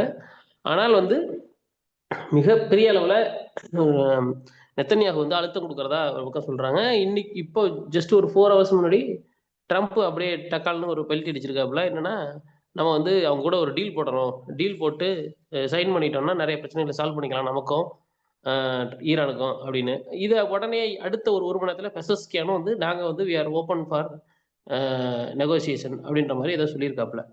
இந்த எனக்கு என்னன்னா, கடைசியா நடந்த அந்த ப்ராஸ்பரிட்டி, சாரி மன்னிக்கணும், அந்த ட்ரூ ப்ராமிஸ் 2 அந்த இது நடந்தது வந்து அதிபர் பெசஸ்கியானுடைய அனுமதியே இல்லாம டைரக்டா வந்து குட்ஸ் ஃபோர்ஸே வந்து இவருடைய சுப்ரீம் லீடரோட மேற்பார்வையில் நடத்திட்டாங்க. இனி ஃபர்தர் நடக்கிறது சந்தேகம் தான் அப்படின்னாங்க. இப்போ வரைக்கும் நடக்கல. இது வந்து இப்போ சீஸ்ஃபயர் வந்துருச்சு. அதனால கூட சொல்லலாம் இப்போ இருக்குன்னு. ஆனா நடுவுலயே அவங்க எதுவும் நடத்தல. ஏன்னா அவங்களுக்கே ஒரு அக்கவுண்ட் இருக்கு. ஒரு தடவை தாக்கியிருக்காங்க உள்ளுக்குள்ள. ஈரான் மேல திருப்பி தாக்கணும். ஸோ இந்த நகர்வுகள் அங்கேருந்து ட்ரம்ப் ஒண்ணு சொல்றது, பெசஸ்கியான் ஒண்ணு சொல்றது. அப்புறம் அந்த பக்கம் காலையில வந்து நெத்தனியாகு வந்து நியூக்ளியருக்கு அட்டாக் ஸ்டார்ட் பண்ணுங்கன்னு சொல்றது. சரி, சரின்னு சொல்லிட்டு இங்க வந்து இப்படி பேசுறது. இத எப்படி புரிஞ்சுக்கிறது? ஆக்சுவலா வந்து ஏற்கனவே இவரு சொல்லியிருந்தாரு. ஜார்ஜ் காலவே. மேபி அவங்க வந்து நியூக்ளியர் இதுக்கு வந்து பேச்சுவார்த்தைக்கு வருவாங்க போட்டுருக்கு 2 பேரும் அப்படின்னு சொல்லி. ஸோ இத எப்படி புரிஞ்சுக்கிறது? ஈரான், யுஎஸ்ஏ இத. இங்க நம்ம ஏற்கனவே சொன்ன தியரி பிரகாரம் அதை நோக்கிதான் அவங்க நகர்றாங்க அப்படிங்கிறது முடிவானதுன்னா ஈரான் மீது தாக்குதல் நடத்துறதுக்கான வாய்ப்பு இல்லை.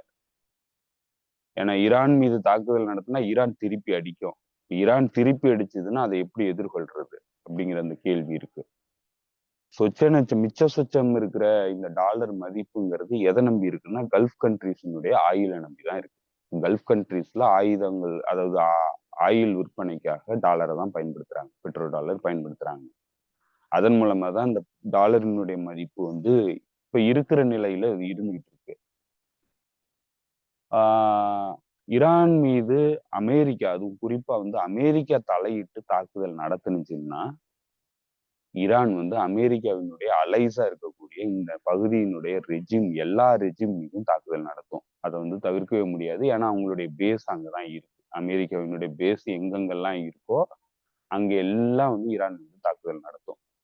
அப்படி நடத்துனா அவங்களுடைய ஆயில் ரிஃபைனரி மீதும் தாக்குதல் நடத்தும்.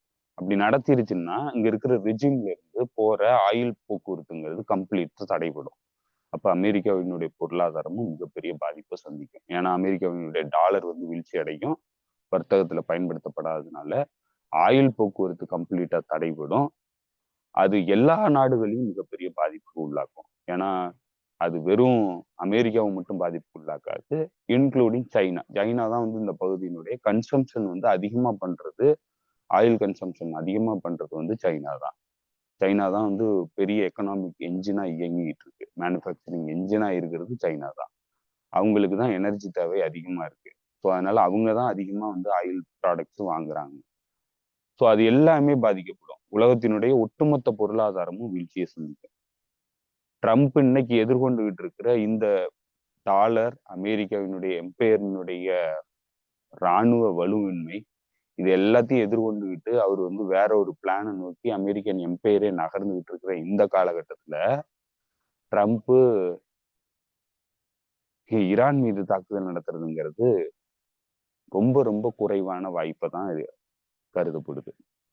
அப்படி ஒரு வேளை முட்டாள்தனமான நடவடிக்கையில அவங்க ஈடுபட்டாங்கன்னா அதற்கான விலை வந்து ரொம்ப அதிகமாகும். அவங்களுடைய வீழ்ச்சியை வந்து ரொம்ப வேகப்படுத்துமே தவிர எந்த வகையிலையும் அவங்கள வந்து தற்காத்துக்கிறதுக்கான வாய்ப்புங்கிறது இல்லை.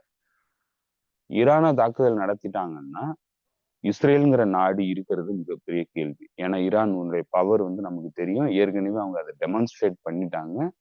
அவங்களுடைய எக்ஸிஸ்டன்சியலான பிரச்சனையா வந்து அவங்க அமெரிக்காவினுடைய தலையீட்டோட இஸ்ரேல் வந்து தாக்குதல் நடத்திருச்சுன்னா அடுத்த கட்ட தாக்குதல்ங்கிறது கடுமையானதா இருக்கும். அவங்களுக்கான எல்லா ஜஸ்டிபிகேஷனும் கிடைச்சிடும். இப்ப தாக்குதல் நடத்தினாங்கன்னா அவங்க அக்ரெசிவ் பார்ட்டி கிடையாது.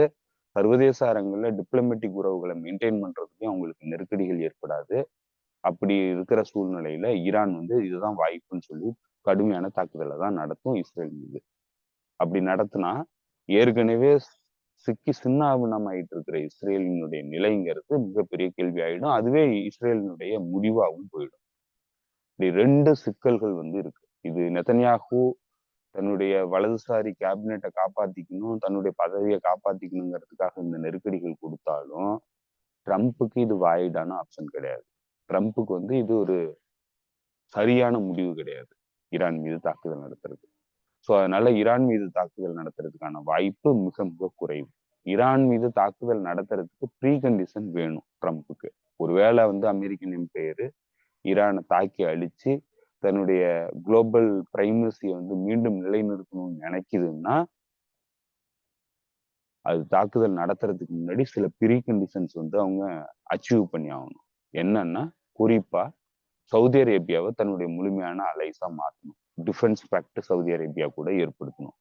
அப்படி ஏற்படுத்தினா மட்டும்தான் சவுதி அரேபியா அமெரிக்காவுக்கு உதவி பண்ணும் ஈரானை தாக்குதல் நடத்துறதுக்கு. அதற்கான வாய்ப்பு இப்போதைக்கு இல்லை.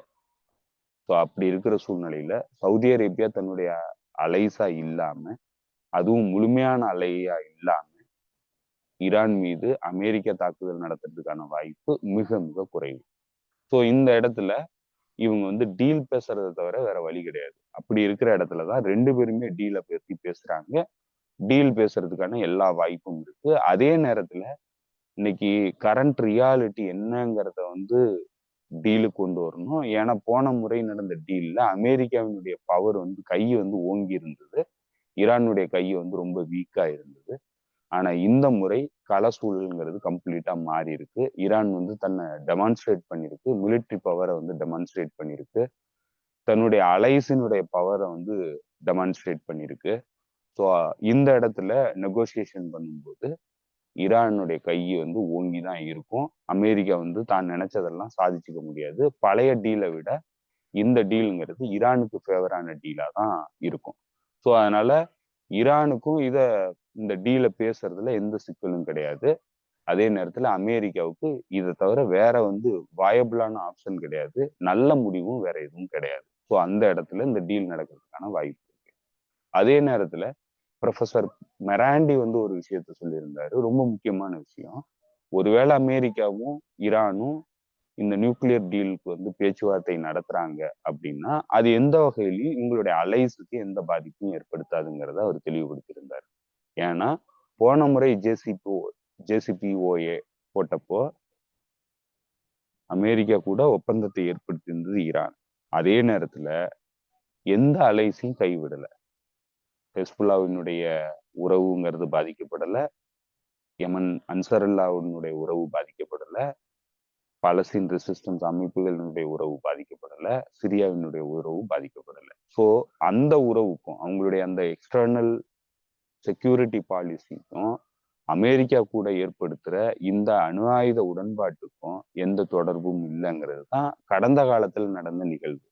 அதுவே தான் இன்றும் தொடர்ந்து இனிமேலும் தொடரும். ஸோ இந்த டீலுங்கிறது அமெரிக்கா மேற்குலக நாடுகளுக்கும் ஈரானுக்கும் ஏற்படுத்துற நாடுகளுக்கு இடையிலான டீலு.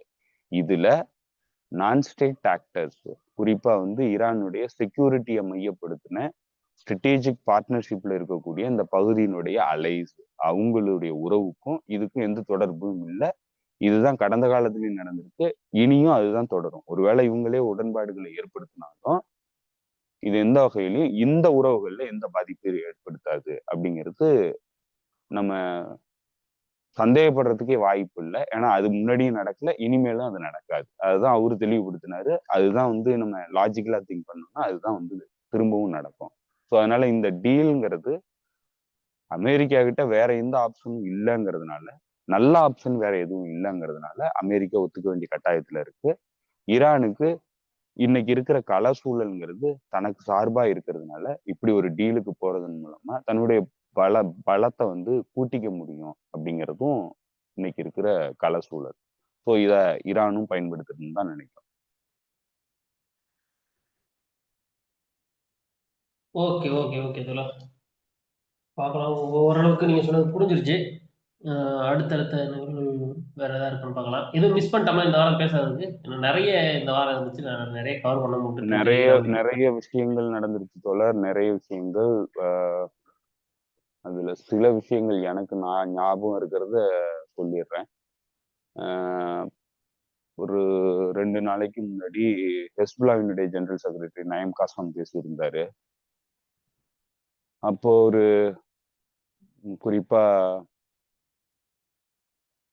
முகமது டைஃபினுடைய வீர மரணத்துக்கு அஞ்சலி சொல்லியிருந்தாரு. அதே போல இந்த பகுதியில நடைபெற போரை பத்தி பேசியிருந்தாரு. இன்னும் குறிப்பா சொல்ல போனா லெபனானுக்கும் இஸ்ரேலுக்கும் மேற்பட்ட அந்த போர் நிறுத்த ஒப்பந்தம்ங்கிறது 18ஆம் தேதி முடிவுக்கு வருதுன்னு நினைக்கிறேன். 16ஆம் தேதின்னு இருந்தது, 18ஆம் தேதி முடிவுக்கு வருது. அது முடிவுக்கு வந்ததுக்கு அப்புறம் அதுக்குள்ள வந்து இஸ்ரேல் ராணுவம் கம்ப்ளீட்டா விட்ரா பண்ணி வெளியேறணும். அவங்க வெளியேறாம தான் இருந்தாங்க. ஆனா இந்த மக்கள் வந்து நேரடியா போய் கன்ஃபரண்ட் பண்ணி அவங்களெல்லாம் வெளியேற்றி இருக்கிறாங்க. கடைசியா இருந்த 2 கிராமங்கள்ல இருந்த துருப்புகளும் இன்னைக்கு வெளியேறி இருக்கிறதா சொல்றாங்க. அதனால வந்து அந்த போர் வந்து முடிவுக்கு வர்றதுங்கிறது தெரியுது. ஒருவேளை இஸ்ரேல் நான் போக மாட்டேன்னு சொல்லி அடம் பிடிச்சதுன்னா இஸ்ரேலுக்கும் ஹெஸ்புல்லாவுக்குமான சண்டைங்கிறது மீண்டும் ஆரம்பிக்கும். ஸோ அது வந்து தெளிவா இருக்கு. அதே நேரத்துல ஜோசப் அவோன் அமெரிக்காவுக்கு முழுமையான ஆதரவா இல்லை அப்படிங்கிறத லெபனான்ல இருக்கக்கூடிய லைத் மரூஃப், அவர் வந்து ஒரு இண்டிபெண்டன்ட் ஜேர்னலிஸ்ட், அவர் வந்து தெளிவுபடுத்தியிருக்கிறாரு. அமெரிக்கா எதிர்பார்த்த மாதிரி கம்ப்ளீட் பப்பட்டா வந்து ஜோசப் அவோன் வந்து இயங்கல. அவர் வந்து தன்னுடைய நாட்டுப்பட்டோட இருக்கிறாரு அப்படிங்கிறது தெளிவாகுது அப்படின்னு சொல்லிட்டு அவரு எக்ஸ்பிளைன் பண்ணியிருக்கிறாரு. அதுக்கான காரணங்களும் அவர் சொல்லியிருக்கிறாரு. என்னன்னா குறிப்பா வந்து இப்போ மக்களுக்கு பாதுகாப்புக்காக லெபனான் ராணுவமே நேரா போறதாவும் சொல்றாங்க. களத்துல இருந்து பாக்குறவங்க அதுதான் சொல்றாங்க. மக்களுக்கு பாதுகாப்பா லெபனான் ராணுவம் கூடவே போகுது அப்படின்ட்டு. கடைசியா இருந்த 2 வில்லேஜ்ல இருந்தும் வெளியேறி இருக்கிறதா சொல்றாங்க. ஸோ இதெல்லாம் நடந்ததுன்னா ஜோசப் அவோன் வந்து அமெரிக்கா நினைச்ச மாதிரி இயங்கல, இஸ்ரேலுக்கு ஆதரவா நினைச்ச மாதிரி இயங்கல. அது ஒருவேளை வந்து ஜோசப் அவோனுக்கு எதிரான நடவடிக்கைகளை அமெரிக்கா ஆரம்பிக்கிறதுக்கு காரணமாகவும் இருக்கும். அப்படி ஒரு வேளை வந்ததுன்னா ஹெஸ்புல்லா ஜோசப் அவோனை முழுமையா ஆதரிக்கும். ஸோ அந்த நிகழ்வு லெபனான் ஃப்ரண்ட்டை பொறுத்தளவுல நடந்திருக்குது. அதே போல வெஸ்ட் பேங்க்ல கடுமையான சண்டை வந்து நடக்க ஆரம்பிச்சிருக்கு. அதுல வந்து ஒரு ரெசிஸ்டன்ஸ் வீரர் நேற்று ஒரு கேம்புக்கு, அதாவது இஸ்ரேலினுடைய ஒரு மிலிட்டரி கேம்புக்குள்ள நுழைஞ்சு தனியாளா போய் பெரிய அளவுக்கு தாக்குதல் நடத்தினதுல 2 இஸ்ரேலிய துருப்புகள் இறந்து போனதா சொல்றாங்க. அது இஸ்ரேல் தரப்புல இருந்து இன்னும் உறுதிப்படுத்தப்படாம தான் இருக்குது. ஆனா பல்வேறு தரவுகள் மூலமா பார்க்கும்போது 2 பேர் இறந்துட்டதாகவும் பலர் வந்து காயமடைஞ்சிட்டதாகவும் சொல்றாங்க. கடைசியா வந்து அவரை வீழ்த்திட்டதாக தான் தெரியுது. ஸோ வெஸ்ட் பேங்க்ல தாக்குதல் தீவிரமடைஞ்சிருக்கு. ரெசிஸ்டன்ஸ் அமைப்புகளும் கடுமையான தாக்குதல்ல ஈடுபட்டுக்கிட்டு தான் இருக்காங்க. ஸோ அதனால வெஸ்ட் பேங்க் நிலவரம் என்னங்கிறது தெரியல. அதே நேரத்துல ட்ரம்ப் பேசும்போது ஒரு முக்கியமான விஷயத்த சொல்லியிருக்கிறாரு. வெஸ்ட் பேங்கை இஸ்ரேலினுடைய பகுதி அங்கீகாரம் பண்றதுக்கான முடிவுங்கிறது இன்னும் சில வாரங்கள்ல எடுக்கப்படும் அப்படிங்கிறதையும் சொல்லியிருக்கிறாரு. ஸோ அது ஏற்கனவே நம்ம எதிர்பார்த்ததுதான். ஏன்னா இந்த சீஸ்ஃபயர் அக்ரிமெண்ட்டினுடைய அடிப்படையே அதுவா தான் இருக்கும் அப்படிங்கிறது நம்ம கணிச்சதுதான். ஸோ அதனால அதை வந்து அவர் சொல்லியிருக்கிறாரு. அது ஒரு மிக முக்கியமான விஷயம். அதே போல ஈரான் வந்து தன்னுடைய அண்டர் கிரவுண்ட் சிட்டிஸ், அதாவது மிசைல் சிட்டிஸை அன்வீல் பண்ணியிருக்கு. 2 சிட்டிஸை அன்வீல் பண்ணியிருக்குது. ஒன்று வந்து நேவல் குரூஸ் மிசைல்ஸ் வச்சிருக்கிற ஒரு சிட்டி. இன்னொரு சிட்டிங்கிறது வேற ஒரு பகுதியில் இருக்கக்கூடிய மிசைல் சிட்டியை வந்து அன்வீல் பண்ணியிருக்கு. ஸோ இதெல்லாம் வந்து டிட்டரன்ஸுக்காக ஈரான் வந்து அன்வீல் பண்ணுது. இதற்கு பின்னணி காரணங்கிறது நெதன்யாகுவினுடைய அழுத்தம், நெதன்யாகுவினுடைய அமெரிக்க பயணம், அவரு ட்ரம்ப் கிட்ட கன்வின்ஸ் பண்றதுக்கான அந்த முயற்சி. ஸோ அதை டிட்டர் பண்றதுக்காக தான் இந்த இந்த இந்த சிட்டிஸை வந்து அன்வீல் பண்ணியிருக்கிறாங்க. அதே போல அவங்க நிறைய ஏர் டிஃபென்ஸ் சிஸ்டத்தை வந்து சோதிச்சிருக்கிறாங்க சமீபத்துல. ஸோ இது எல்லாமே வந்து ஈரான் தரப்புல இருந்து நடந்துட்டு இருக்கு. ராணுவ நிலையில தயாரா இருக்கிறோம் அப்படிங்கறத அவங்க தெளிவுபடுத்துறாங்க. தங்கள் மீதான தாக்குதலை தடுக்கிறதுக்கான ஒரு நடவடிக்கையை அவங்க இது எல்லாத்தையும் பண்ணிட்டு இருக்கிறாங்க. அதுவும் நடந்திருக்குது. அதே போல அயத்தொல்லா கமேனி 2 நாளைக்கு முன்னாடி பேசும்போது கம்ப்ளீட்டா காசால இஸ்ரேல் மண்டிட்டுருச்சு அப்படிங்கிறத சொல்லியிருக்கிறாரு. காசா ரெசிஸ்டன்ஸ் அமைப்புகள்கிட்ட கம்ப்ளீட்டா இஸ்ரேல் வந்து மண்டிட்டுருச்சு அப்படிங்கிறத சொல்லியிருக்கிறாரு. அது கிட்டத்தட்ட உறுதியான தகவலா தான் நமக்கும் தெரியுது. ஏன்னா அவங்க வந்து இப்போ இந்த சீஸ்ஃபயரின் போது, இந்த ஹாஸ்டேஜ் ரிலீஸின் போது அவங்க கொண்டு வந்த வெஹிக்கிள்ஸ், அவங்க கொண்டு வந்த கார்கள் எல்லாமே இப்போ தயார் பண்ண புதுமையான கார்களா சொல்றாங்க. புது கார்களை கொண்டு வந்திருக்கிறாங்க. இப்ப இதுல என்ன ஒரு பெரிய ஒரு ஆச்சரியமான விஷயம் என்னன்னா, புது கார்கள் இப்போ வந்து உள்ளுக்கு எப்படி போச்சு அப்படிங்கிறது. அப்போ கிளியரா தெரியுது, இந்த போர் நடந்த காலகட்டங்கள் முழுக்க வெளியில இருந்து ஆயுத உதவிகள் போயிட்டு தான் இருக்கு. அது எப்படி போச்சுங்கிறது இது வரைக்கும் அமெரிக்கன் எம்பையர்னால கண்டுபிடிக்க முடியல, இஸ்ரேலால கண்டுபிடிக்க முடியல.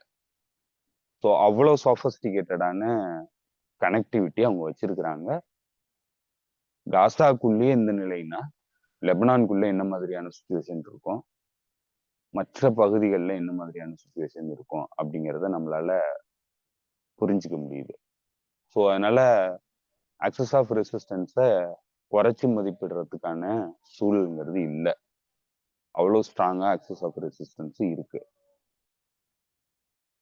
ஆனா இடையில ஏற்பட்ட ஒரு சிறு தோல்வி, ஒரு சிறு காட்டி குடிப்பு நடவடிக்கையினால ஏற்பட்ட இழப்பு, அது சிரியால ஏற்பட்ட இழப்பு.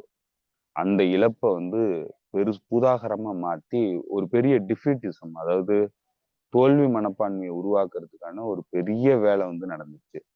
அது பலரும் வந்து அதுல பலியாயிட்டாங்க. அது வந்து இல்லைங்கிறத நிரூபிக்கும் விதமா இன்னைக்கு அதுக்கப்புறம் நடந்த பல நிகழ்வுகள் இதுல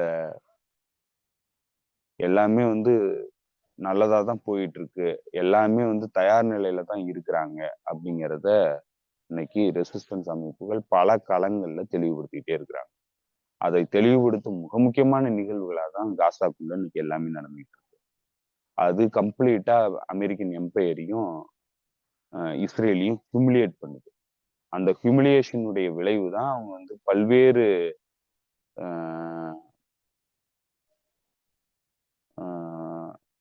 பல்வேறு ரெட்டரிக் வைஸ், அதாவது பேச்சுகள் மூலமா பல்வேறு குழப்பங்களை ஏற்படுத்துறதுக்கான நடவடிக்கையில் ஈடுபடுறாங்க. ஏன்னா அது வந்து இஸ்ரேல் சொசைட்டிக்குள்ள மிகப்பெரிய சிக்கலை உருவாக்கி இருக்கு.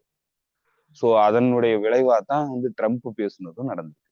ஸோ இப்படி பல விஷயங்கள், இது எல்லாமே எங்கிருந்து வருதுன்னா ரெசிஸ்டன்ஸ் அமைப்பினுடைய பலத்துல இருந்து தான் இந்த கேயாட்டிக் சுச்சுவேஷன் வந்து ஒட்டுமொத்த எம்பையருக்குள்ள கிரியேட் ஆயிட்டு இருக்கு.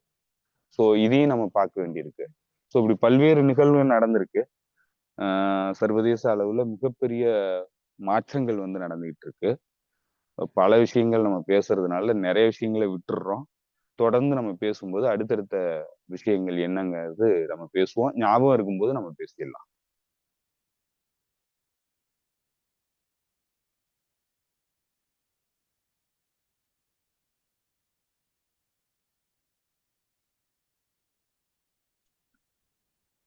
ஓகே ஓகே தோழர், நிறைய தகவல்கள் பேசிட்டோம்னு நினைக்கிறேன்.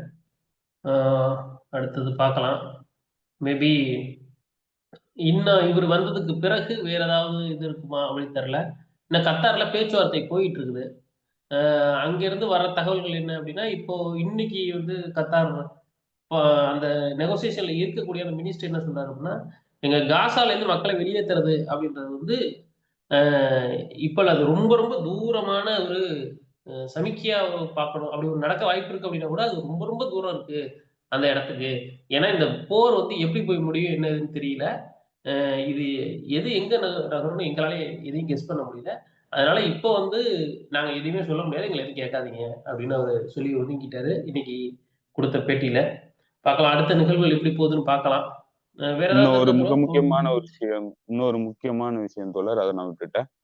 சவுதி ம். அரேபியா வந்து நார்மலைசேஷன் பண்றதுக்கு தயாரா இருக்குன்னு சொல்லி ட்ரம்ப் நேற்று அவனுடைய இன்டர்வியூல சொல்லியிருக்கிறாரு, பிரஸ் மீட்ல. ஓகே.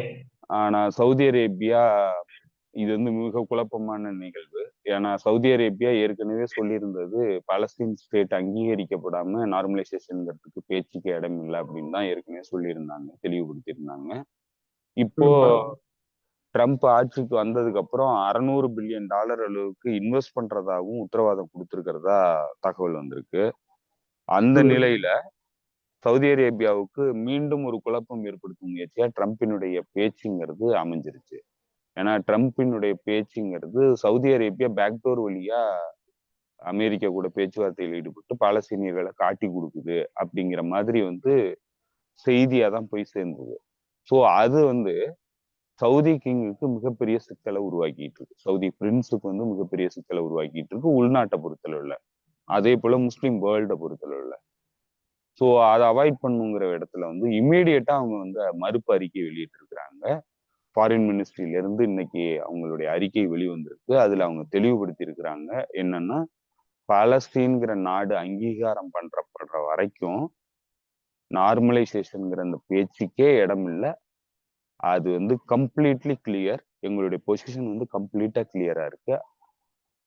அதனால அதற்கான சூழல் வந்து வர்றதுக்கு வாய்ப்பே கிடையாது அப்படிங்கிறத அவங்க தெளிவுபடுத்தியிருக்கிறாங்க. அதே மாதிரி இந்த மக்களை ஜோர்டானுக்கும் எஜிப்துக்கும் வெளியேற்றணும்னு ட்ரம்ப் பேசுனதுக்கு மறுப்பு தெரிவிச்சு Jordan, Qatar, Saudi Arabia, Egypt, அதே போல Jordan, Qatar, Saudi Arabia, Egypt, இன்னொரு நாடு, இன்னொரு ஏதோ ஒரு நாடு, இந்த 5 நாடுகள் சேர்ந்து ஃபாரின் மினிஸ்ட்ரியில இருந்து லெட்டர் அனுப்பிச்சிருக்கிறாங்க அமெரிக்காவினுடைய வெளியுறவுத்துறை செயலாளர் மார்க் ரூபியோவுக்கு. அதுல அவங்க தெளிவுபடுத்தியிருக்கிறாங்க, இந்த பிளானுங்கிறது நடைமுறைக்கு சாத்தியம் இல்லாதது, பாலஸ்தீன் ஸ்டேட்டுங்கிறது தான் தீர்வு, இதற்கு எந்த காலத்திலையும் நாங்க உடன்பட மாட்டோம் அப்படிங்கிறதையும் தெளிவுபடுத்தி அனுப்பியிருக்கிறாங்க. இது என்னன்னா, ட்ரம்ப் பேசுறது அவருடைய கூட்டாளிகளுக்கு மிகப்பெரிய சிக்கலை உள்நாட்டுல உருவாக்குது. அத மறுத்தே ஆக வேண்டிய கட்டாயத்துல இவங்க எல்லாரும் லெட்டர் எழுதியிருக்காங்க. ஸோ அந்த பின்னணியில தான் இன்னைக்கு சவுதி அரேபியனுடைய வெளியுறவுத்துறை வந்து இதை தெளிவுபடுத்திருக்கு. ஸோ இது ஒரு மிக முக்கியமான விஷயம் தோழர். Okay, okay. கரெக்ட்டா நான் மறந்துட்டேன். கரெக்ட்டா சொல்லிட்டீங்க. அதுல வந்து வார்த்தை அவங்க ரொம்ப கவனமா பயன்படுத்தியிருக்கிறாங்க. ஈஸ்ட் ஜெருசலம் தலைநகராக வச்சு சுதந்திர பாலஸ்தீன் அமைஞ்சாதான் எதுவுமே பேச முடியும் அப்படின்னு சொல்லி அவங்க சொல்லியிருக்கிறாங்க. இதுல இன்னும் சின்ன சின்ன தகவல்களா பார்த்தேன். வந்து ஒரு பக்கம் கேர் ஸ்டாமர் வந்து சொல்றாரு, 2 ஸ்டேட் சொல்யூஷனுக்கு என்ன உண்டோ அதுக்கான எல்லா வேலையும் நாங்க செய்வோம் அப்படின்னு அவர் சொல்றாரு. அப்புறம் வந்து ஜெர்மனியோடைய ஃபாரின் மினிஸ்டர் அந்த லேடி வந்து அவங்க தான் ஏகப்பட்ட ஆயுதம் குடுத்தவைங்க இஸ்ரேலுக்கு. அந்த லேடி சொன்னது என்ன அப்டின்னா, நீங்க வந்து காசா மக்கள வந்து வெளியேத்துறேன்னு சொல்றது, இதெல்லாம் வந்து எக்காரணம் கொண்டும் ஏத்துக்க முடியாது அப்டின்னு சொன்னது. அப்புறம் ஸ்காட்லாந்துடைய ஃபர்ஸ்ட் மினிஸ்டர் என்ன சொல்லியிருக்காருன்னா, கிட்டத்தட்ட நீங்க வந்து 40,000 பேர கொலை பண்ணிட்டீங்க. கொலை பண்ணதுக்கு அப்புறமேலா வந்து அது நீங்க ஏதோ அவங்க வந்து ஒரு தாக்குதல் நடத்திட்டாங்கன்ற ஒரே காரணத்தினால, ஒரு கூட்டு தண்டனை மாரி குடுத்துட்டீங்க எல்லாத்துக்கும் சேர்த்து. 40,000 பேர கொன்னுட்டீங்க. அந்த இடத்தையும் நாசம் பண்ணிட்டீங்க. இதுக்கப்புறமா அந்த மக்கள அவங்க வீட்லருந்து வெளியேத்துவேன்னு சொல்றது கொஞ்சம் கூட ஏத்துக்கவே முடியாது. இது வந்து சர்வதேச அளவுல வந்து எந்த காரணம் கொண்டும் இத ஏத்துக்க முடியாது. இது சர்வதேச விதிகளுக்கு எதிரானதுன்னு சொல்லி, பல இடங்கள்லேருந்து அங்கங்கேருந்து இந்த குரல் வர்றத பார்க்க முடியுது. உள்ளுக்குள்ள இருக்கக்கூடிய செனட் ஆப்போசிஷன்ல இருக்கக்கூடிய டெமோக்ராட் பார்ட்டிக்கு தரப்புலேருந்து இந்த குரல் வர்றதையும் பார்க்க முடியுது. நீங்க வந்து ஒட்டுமொத்த அமெரிக்காவுக்கும் கெட்ட பேர கொண்டாந்து குடுக்குறாரு ட்ரம்ப் அப்படின்னு சொல்றாங்க. பார்க்கலாம். அமெரிக்காவினுடைய உண்மையான முகத்தை வெளிப்படுத்துற ட்ரம்ப், அவ்வளவுதான். அமெரிக்கன் செனட்டர்ஸ்க்கு எல்லாம் அதுவும் இதெல்லாம் பேசுறதுக்கு எந்த தகுதியும் கிடையாது. அதான் நடந்திருக்கு. அதான் உண்மை. இப்ப சரிங்க தோழர். கொஞ்ச நேரத்துக்கு முன்னாடி இன்னொன்னு பார்த்துக்கிட்டு இருந்தேன். என்னன்னா, இந்த டீப் சீக் வந்து ஏஐ தொழில்நுட்பம் வந்து அமெரிக்கால பயன்படுத்துறத தடை பண்ணணும். அமெரிக்கால வந்து யாராவது நீங்க டவுன்லோட் பண்ணீங்கன்னா மொபைல்ல, உங்களுக்கு வந்து நாங்க தண்டனை குடுத்துருவோம்ன்னு சொல்லி பில்லுக்கு பாஸ் பண்றதுக்கான வேலையில செனட் இறங்கியிருக்கான். அது பல என்னன்னு கண்டிக்கிறதா நாடுகள்ல தடை பண்ணிட்டு இருக்கிறாங்க. ஏற்கனவே இத்தாலி தடை பண்ணியிருக்குன்னு நினைக்கிறேன். ஆஸ்திரேலியா தடை பண்ணியிருக்குன்னு நினைக்கிறேன். பல நாடுகள் தடை பண்ணிட்டு இருக்காங்க. இது என்னன்னாக்கா சீப்ப ஒழிச்சு வச்சுட்டு கல்யாணத்தை நிறுத்துற கதை தான். அப்படிதான் பண்ணிட்டு இருக்கிறாங்க.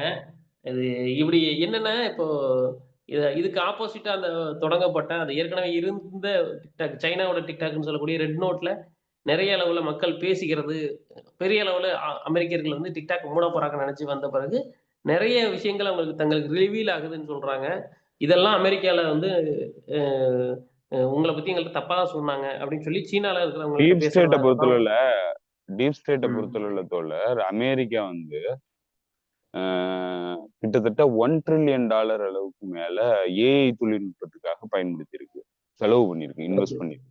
$1 ஓகே. ட்ரில்லியன் மேல. ம்.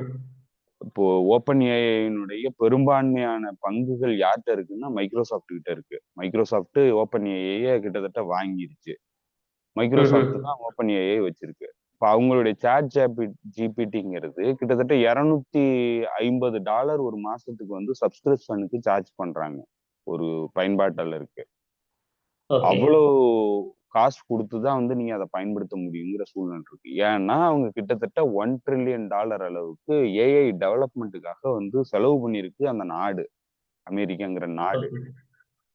ஆனா, டீப்சீக்கு இந்த இந்த டீப்சீக்ங்கிற இந்த ஏஐ தயாரிக்கிறதுக்காக செலவு பண்ண தொகையினுடைய மொத்த மதிப்பு $6 மில்லியன்.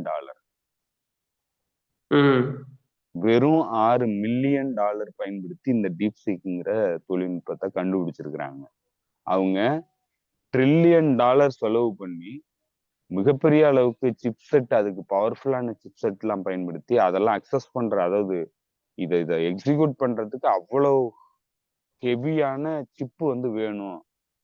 செமிகண்டக்டர்ஸ் வந்து வேணும் அப்படின்னு சொல்லிட்டு, அவங்க அத எல்லாத்தையும் தயார் பண்றதுக்கு $1 ட்ரில்லியன் வந்து செலவு பண்ணியிருக்காங்க. அந்த பின்னணியில தான் NVIDIA சிப்செட்டினுடைய வேல்யூ வந்து அதிகரிச்சு, NVIDIAவினுடைய ஷேர் மதிப்பு அதிகமாகி, கிட்டத்தட்ட பல ட்ரில்லியன் வந்து உயர்ந்து போச்சு. அதுலதான் $1 ட்ரில்லியன் வந்து ஒரு ஒரு கிட்டத்தட்ட ஒரு 2, 3 நாள்ல விழுந்துச்சு NVIDIAவினுடைய சந்தை மதிப்பு. ஆனா, ம். சைனா வந்து வெறும் $6 மில்லியன் செலவு பண்ணி ஒரு சின்ன டீம், ஒரு 200 பேர் கொண்ட ஒரு டீம் தான் வந்து அத தயார் பண்ணியிருக்கிறாங்க. 2 வருஷத்துக்கு முன்னாடி உருவான கம்பெனி. அந்த கம்பெனி உருவாக்குன இந்த டீப்சீக்ங்கிறது சாட் ஜிபிடிய விட பவர்ஃபுல்லானதா இருக்கு. அதே நேரத்துல ம். அதே நேரத்துல இலவசமா குடுக்குறாங்க. கம்ப்ளீட் இலவசமா குடுக்குறாங்க. நீங்க ஓப்பன் சோர்ஸாவும் கிடைக்குது. இன்டர்நெட் இல்லாம நீங்க அத பயன்படுத்தலாம். அந்த ஏபிஐய டவுன்லோட் பண்ணி. அதே போல நீங்க டெவலப்மென்ட்டும் அதுக்குள்ள பண்ணலாம். ஓப்பன் சோர்ஸ்ங்கிறது உங்களுடைய நீங்க புதுசா வந்து டெவலப்பர்ஸ் வந்து அத டெவலப் பண்ணி அடுத்த கட்டத்துக்கு நகர்த்தலாம். ஸோ இது கம்ப்ளீட்டா வந்து ஃப்ரீயா குடுத்துடுறாங்க. 6 மில்லியன் தான் இதுக்கு ஒட்டுமொத்தமா வந்து இதுக்கான ஆர்&டி இதனுடைய டெவலப்மென்ட்டுக்காக அவங்க செலவு பண்ணியிருக்கிறாங்க. இதுல உங்களுக்கு ஹை எண்ட் சிப்செட்டும் தேவை கிடையாது. சாதாரண சிப்லயே வந்து இது இயங்கக்கூடியது. ஸோ இவ்வளவு விஷயங்கள வந்து அவங்க பண்ணி, ரொம்ப சிம்பிளா வந்து பண்ணி அவங்கள காம்பீட் பண்ணி வீழ்த்திட்டாங்க. அவங்க $1 ட்ரில்லியன் செலவு பண்ணது இன்னைக்கு குப்பையா போயிடுச்சு. அப்படி ஆயிடுச்சு. அவ்வளவு அவ்வளவு வளர்ச்சியில சைனாவினுடைய டெக் துறைங்கிறது போயிட்டு இருக்கு. இது வந்து ஒரு நிறுவனம். இந்த ஒரு நிறுவனத்தையே வந்து காம்பீட் பண்ண முடியாம இவ்வளவு பெரிய வீழ்ச்சிய வந்து அமெரிக்காவினுடைய தொழில் நிறுவனங்கள் சந்திச்சிருக்கிறாங்க. இது மாதிரி ம். ம். பல நிறுவனங்கள சைனா வந்து உருவாக்கியிருக்கு. எல்லாருமே இப்போ செயல்பாட்டுல இருக்கிறாங்க. ஒரு துறை மட்டும் இல்ல, பல துறைகள்ல பல நிறுவனங்கள் ஆர்&டில ஈடுபட்டுட்டு இருக்கு. டெவலப்மென்ட்ல ஈடுபட்டு. இப்ப இதெல்லாம் வந்து அவங்களுடைய முடிவுகள் வரும்பொழுது, அமெரிக்காவினுடைய டெக் டாமினன்ஸ்ங்கிறது கம்ப்ளீட்டா வேனிஷ் ஆயிடும். அந்த அளவுக்கு வளர்ச்சியை நோக்கி சைனாவினுடைய தொழில்துறைங்கிறது போயிட்டு இருக்கு. கரெக்ட்டு தான் தோழர். இப்ப அதுல வந்து அடுத்த வெர்ஷன் விட்டுருக்காங்க. அது எப்படின்னா, அதுல இமேஜ் ஜெனரேஷன் பண்ற மாரி ஏஐ இமேஜ் ஜெனரேஷன்ல மற்ற அதை நான் கவனிக்கிறேன். மற்ற அவைலபிளா இருக்கக்கூடிய தொழில்நுட்பமும் டீப்சீக்கோடைய அது வந்து ஜோனஸ் ஏதோ ஒன்று பேர் சொல்லி விட்டுருக்காங்க 7B அப்படின்னு சொல்லி. அதில் வந்து நீங்கள் இதே படங்களே தயாரிக்கலாம் அப்படின்னு சொல்லி. ஏன்னா நம்ம ஒரு தடவை ட்ரை பண்ணோம். நான் அதை ட்ரை பண்ணேன். இப்போ நம்ம பேசுறத வந்து நம்ம வந்து அதில் ஏதாவது ஒரு இதில் ஃபைல் அப்லோட் பண்ணால் அது வந்து இமேஜ் உருவாக்கி தருமா அப்படின்லாம் நான் செக் பண்ணேன். அது ரொம்ப பெரிய இன்னும் அட்வான்ஸான இடத்துக்கு நகரணும். அது வந்து தமிழில் பேசுறத பண்றதுக்கு ரொம்ப தூரத்துக்கு நகரணும் அப்படின்ற மாதிரி ஒரு இது இருந்துச்சு. பட் இவங்க இதுல வந்து தயாரிக்கிற படங்கள் வந்து ரொம்ப டிஜிட்டலா நல்லா கிளியரா இருக்கு அப்படின்ற மாதிரி சொல்லியிருந்தாங்க. அதே போல ஐ திங்க் அது நான் சரியா சொல்லணும்னா தெரியல. $1/2 அப்படின்றத சப்ஸ்கிரைப் பண்ணா ஃபியூச்சர்ல வைக்க வாய்ப்பு இருக்கு. அதாவது வந்து இன்னும் ரொம்ப ஹை எண்ட் ஃபுல் ஆக்சஸுக்கு டீப் சீக்ல $1/2 மேபி அவங்க சார்ஜ் பண்ணுவாங்க ஒரு மாசத்துக்கு அப்படின்ற மாதிரி பேச்சு இருக்குது. அதே போல தான் இன்னும் ஒண்ணு ஆக்சுவலா வந்து இந்தியா பத்தி ஒண்ணு இந்த ஆட்களை வெளியேத்துறது. அது இப்பதான் எனக்கு அது ஞாபகம் வருது. நம்ம சேர்த்து பேசிடலாமா? ஒரு 2 நிமிஷம் இருக்குமா? சொல்லுங்க. ஒரே ஒரு என்னன்னா, இந்த அமெரிக்கால இருந்து இந்தியர்கள் வந்து அத்துமீறி குடியேறினது. அந்த இல்லீகல் இமிகிரண்ட்ஸ் சொல்றாங்களே, இப்ப அவங்கள வெளியேத்துறதுக்கான இது நடந்து, இன்னைக்கு காலையில வந்து அ 5ஆம் தேதி இன்னைக்கு காலைல வந்து பஞ்சாப்ல ஒரு 205 பேர இறக்கியிருக்காங்க. இது ஒரு பக்கம் இருக்கிறதுக்கு, இன்னும் ஒரு விஷயம் எனக்கு வந்துச்சு. அதனால நான் நெறைய எழுத முடியல. வேலை டைட் இருந்ததுனால நெறைய எழுத முடியல. என்னன்னா, எல் சல்வடார் வந்து அமெரிக்கால இருந்து வெளியேற்றப்படக்கூடியவங்கள, அவங்க மேல எந்த கிரிமினல் கேஸும் இல்ல அப்டின்னா, நீங்க எங்கள்ட்ட குடுங்க நாங்க ஏத்துக்கிறோம். அப்டின்னு எல் சல்வடார் சொன்னதா மார்க்கோ ரூபியோ சொல்லியிருந்தாரு. இது 1.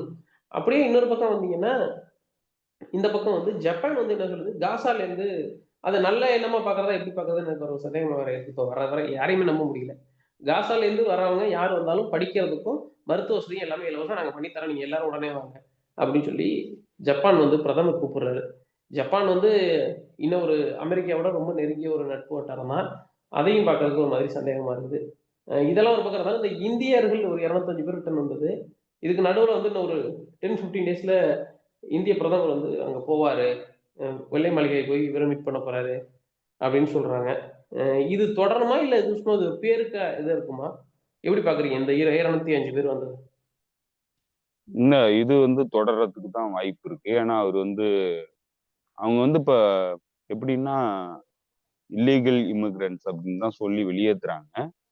அவங்க என்னன்னா ஸ்கில்டு லேபர் கிடையாது. இப்போ இங்க இருந்து போன விவேக் ராமசாமிங்கிற ஆளு அவன் வந்து ஒரு உயர் ஜாதிக்காரனா தான் இருக்கணும். தமிழ்நாட்டுக்காரன் தான். அவன் போயிட்டு அங்க வந்து ப்ரமோட் பண்ணிட்டு இருக்கான். என்னன்னா இந்தியர்கள்ட்ட நல்ல மூளை இருக்குது. இந்தியர்கள் வந்து டெக் துறைகள்ல வலுவான மூளை உள்ளவர்களா இருக்கிறாங்க. ஏன்னா அவங்களுடைய கலாச்சாரத்துல இருந்தே அது வருது. அமெரிக்கன் கலாச்சாரத்துல அந்த மாதிரி இல்ல. அமெரிக்கர்கள்ட்ட அந்த அளவுக்கு மூளை இல்லைன்னு சொல்லி அவனுங்களே சொல்லியிருக்கிறான். ஸோ அது வந்து பெரிய அளவுக்கு பேக் ஃபயர் ஆனிச்சு. ஸோ அதனால ஹெச்பி H1B விசா கொடுக்கறத வந்து ப்ரமோட் பண்ண சொல்லி விவேக் ராமசாமி சொல்லி அதையே எலான் மாஸ்க்கும் ப்ரமோட் பண்ணி கிட்டத்தட்ட ட்ரம்ப்பும் அதை வந்து ஆதரிக்கிற நிலை தான் இருக்கு. அப்போ இந்தியாவை பொறுத்தளவுல H1B விசா கொடுத்தாங்கன்னா இந்திய அரசாங்கம் ரொம்ப சந்தோஷப்படுவாங்க. ஏன்னா இங்க இருக்கிற பெரிய இன்னைக்கு ஏன்னா தொழில்துறையை பொறுத்தளவுல அதுவும் குறிப்பா வந்து ஐடி செக்டாரை பொறுத்தளவுல பெரிய அளவுக்கு முன்னேறி இருக்கிற சமூகத்திலிருந்து போறவங்க தான் அந்த துறையில வந்து அதிகமா இருக்கிறாங்க. ஸோ அப்படி இருக்கிறதுனால இந்தியாவும் அந்த மாதிரியான சமூகத்தை தான் ப்ரமோட் பண்ற கட்டமைப்பா தான் இருக்கு. ஸோ அதனால இவங்க வந்து சந்தோஷப்படுவாங்க. H1B விசா கிடைக்கிறத வந்து வரவேற்பாங்க. அதே நேரத்துல இல்லீகல் இமிகிரண்ட்ஸா போனவங்கிறவங்க கிட்டத்தட்ட வந்து ஸ்கில்டு லேபர் கிடையாது. ஏதாவது சின்ன சின்ன வேலை, பிளம்பிங் ஒர்க்கு, இல்ல ஏதாவது எலக்ட்ரீஷியன் ஒர்க்கு, இல்ல வேற ஏதாவது கடையில வேலை பார்க்கறது, இப்போ பெட்ரோல் பம்ப்ல வேலை பார்க்கறது, இந்த மாதிரி வேலைக்கு தான் வந்து போயிருப்பாங்க. ஏன்னா அவங்க எல்லாம் வழி இல்லாம போனவங்களா தான் இருப்பாங்க. ஸோ அவங்களெல்லாம் வெளியேற்றுறதுல இந்தியாவுக்கு பெரிய வருத்தம்லாம் இருக்காது. ஏன்னா அவங்கள வந்து இங்கேயுமே அதே மாதிரி தான் நடத்திட்டு இருக்கோம். அதனால அங்க போய் அவங்க அங்கிருந்து திரும்பி வந்தாங்கன்னா எப்படி வந்தாங்கன்னா ஆடு மாடு மாதிரி கொண்டு வந்து தள்ளினாலும் இந்தியா வந்து கவலைப்படாதுங்கிறது தான் நமக்கு தெரிஞ்சது. ஏன்னா இந்தியாவினுடைய கட்டமைப்பே அப்படியானதுதான். ஆனா நீங்க சொன்ன மாதிரி எல் சால்வடார் வந்து அங்கிருந்து வெளியேற்றப்படுற நபர்களை எல் சால்வடார்ல வந்து கொண்டு வந்து சேர்க்கறதுக்கு அனுமதி கொடுத்திருக்கிறதா சொல்றாங்க. ஸோ அப்படி கொடுத்தா கிட்டத்தட்ட எல் சால்வடார் ஒரு ஒரு சிறைச்சாலையா மாறும், கன்சன்ட்ரேஷன் கேம்பா தான் மாறும். ஏன்னா இன்க்ளூடிங் அமெரிக்கன்ஸ், அமெரிக்காவில் இருக்கக்கூடியவர்கள் ஏதாவது குற்றச்செயலில் ஈடுபட்டு அவங்கள டிபோர்ட் பண்ணுங்கிற நிலைக்கு வந்து அமெரிக்கன் அரசாங்கம் போனுச்சுனாலும் எல் சால்வடார் அவங்கள ஏத்துக்கிறதா சொல்றதா தான் சொல்றாங்க. அப்படி நடந்ததுன்னா எல் சால்வடார் ஒரு பெரிய சிறைச்சாலையா போகும். எல் சால்வடார் ஒரு பெரிய சிறைச்சாலையா இருக்கிறதுக்கு எல் சால்வடாருடைய அதிபர் வந்து அமெரிக்காவுக்கு வேலை பார்க்கிறாரு, அமெரிக்காவுக்கு ஓகே சொல்லியிருக்கிறாரு, அமெரிக்காவினுடைய பப்பட்டா இருக்கிறாரு. ஸோ அதுவும் வந்து நடந்திருக்கு. ஸோ ஆனா இது எல்லாமே மிகப்பெரிய சிக்கல்களை லத்தீன் அமெரிக்கன் நாடுகள்ல தான் ஏற்படுத்த போகுது. ஏன்னா அங்கிருந்து தான் பெருமளவுக்கு மக்கள் வந்து குடிபெயர்ந்திருக்கிறாங்க அமெரிக்காவுக்குள்ள. அவங்களதான் வெளியேற்றுறதுக்கான நடவடிக்கை. கிட்டத்தட்ட 20 மில்லியன் மக்கள் வந்து வெளியேறுவாங்கன்னு சொல்லப்படுது.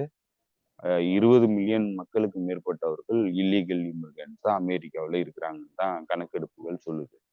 அப்படின்னா கிட்டத்தட்ட 2 கோடி பேரை வெளியேற்றுறதுக்கான நடவடிக்கையில ட்ரம்ப் அரசாங்கம் இப்ப ஈடுபட்டுக்கிட்டு இருக்கு. அவங்க எல்லாம் வெளியில வந்தாங்கன்னா மிகப்பெரிய சோசியல் கான்ஃபிளிக்ட் வந்து உருவாகும். குறிப்பா வந்து பக்கத்து நாடுகள்ல மிகப்பெரிய சிக்கல்கள் உருவாகும். அது ஏற்கனவே உருவாகிட்டு இருக்கு. கனடா கூட உருவாகிட்டு இருக்கு, மெக்சிகோ கூட உருவாகிட்டு இருக்கு. இதுல இன்னொரு மிக முக்கியமான விஷயம், பனாமாவினுடைய அதிபர், பனாமா நாட்டினுடைய அதிபர் பனாமா கெனால அமெரிக்காவுக்கு கொடுக்கறதுல எங்களுக்கு எந்த சிக்கலும் இல்லை, அமெரிக்கா சொல்றத கேட்போம்னு சொல்லி ஒத்துக்கிட்டாரு. அவர் தான் வந்து பனாமா கெனால ஒரு காலத்துலயும் நாங்க விட்டு கொடுக்க மாட்டோம் அப்படின்னு பேசினாரு. மார்க்கோ ரூபியோ பனாமா விசிட் பண்ணதுக்கு அப்புறம் பனாமாவினுடைய அதிபர் வந்து ஒத்துக்கிட்டாரு. பனாமா கெனலுக்கு அமெரிக்கன் கப்பல்கள் போயிட்டு வர்றதுக்கான முழுமையான உரிமையை கொடுக்குறோம், அவங்க முழுமையா கட்டுப்படுத்தலாம் அப்படிங்கிறதையும் அவங்க ஒத்துக்கிட்டாங்க.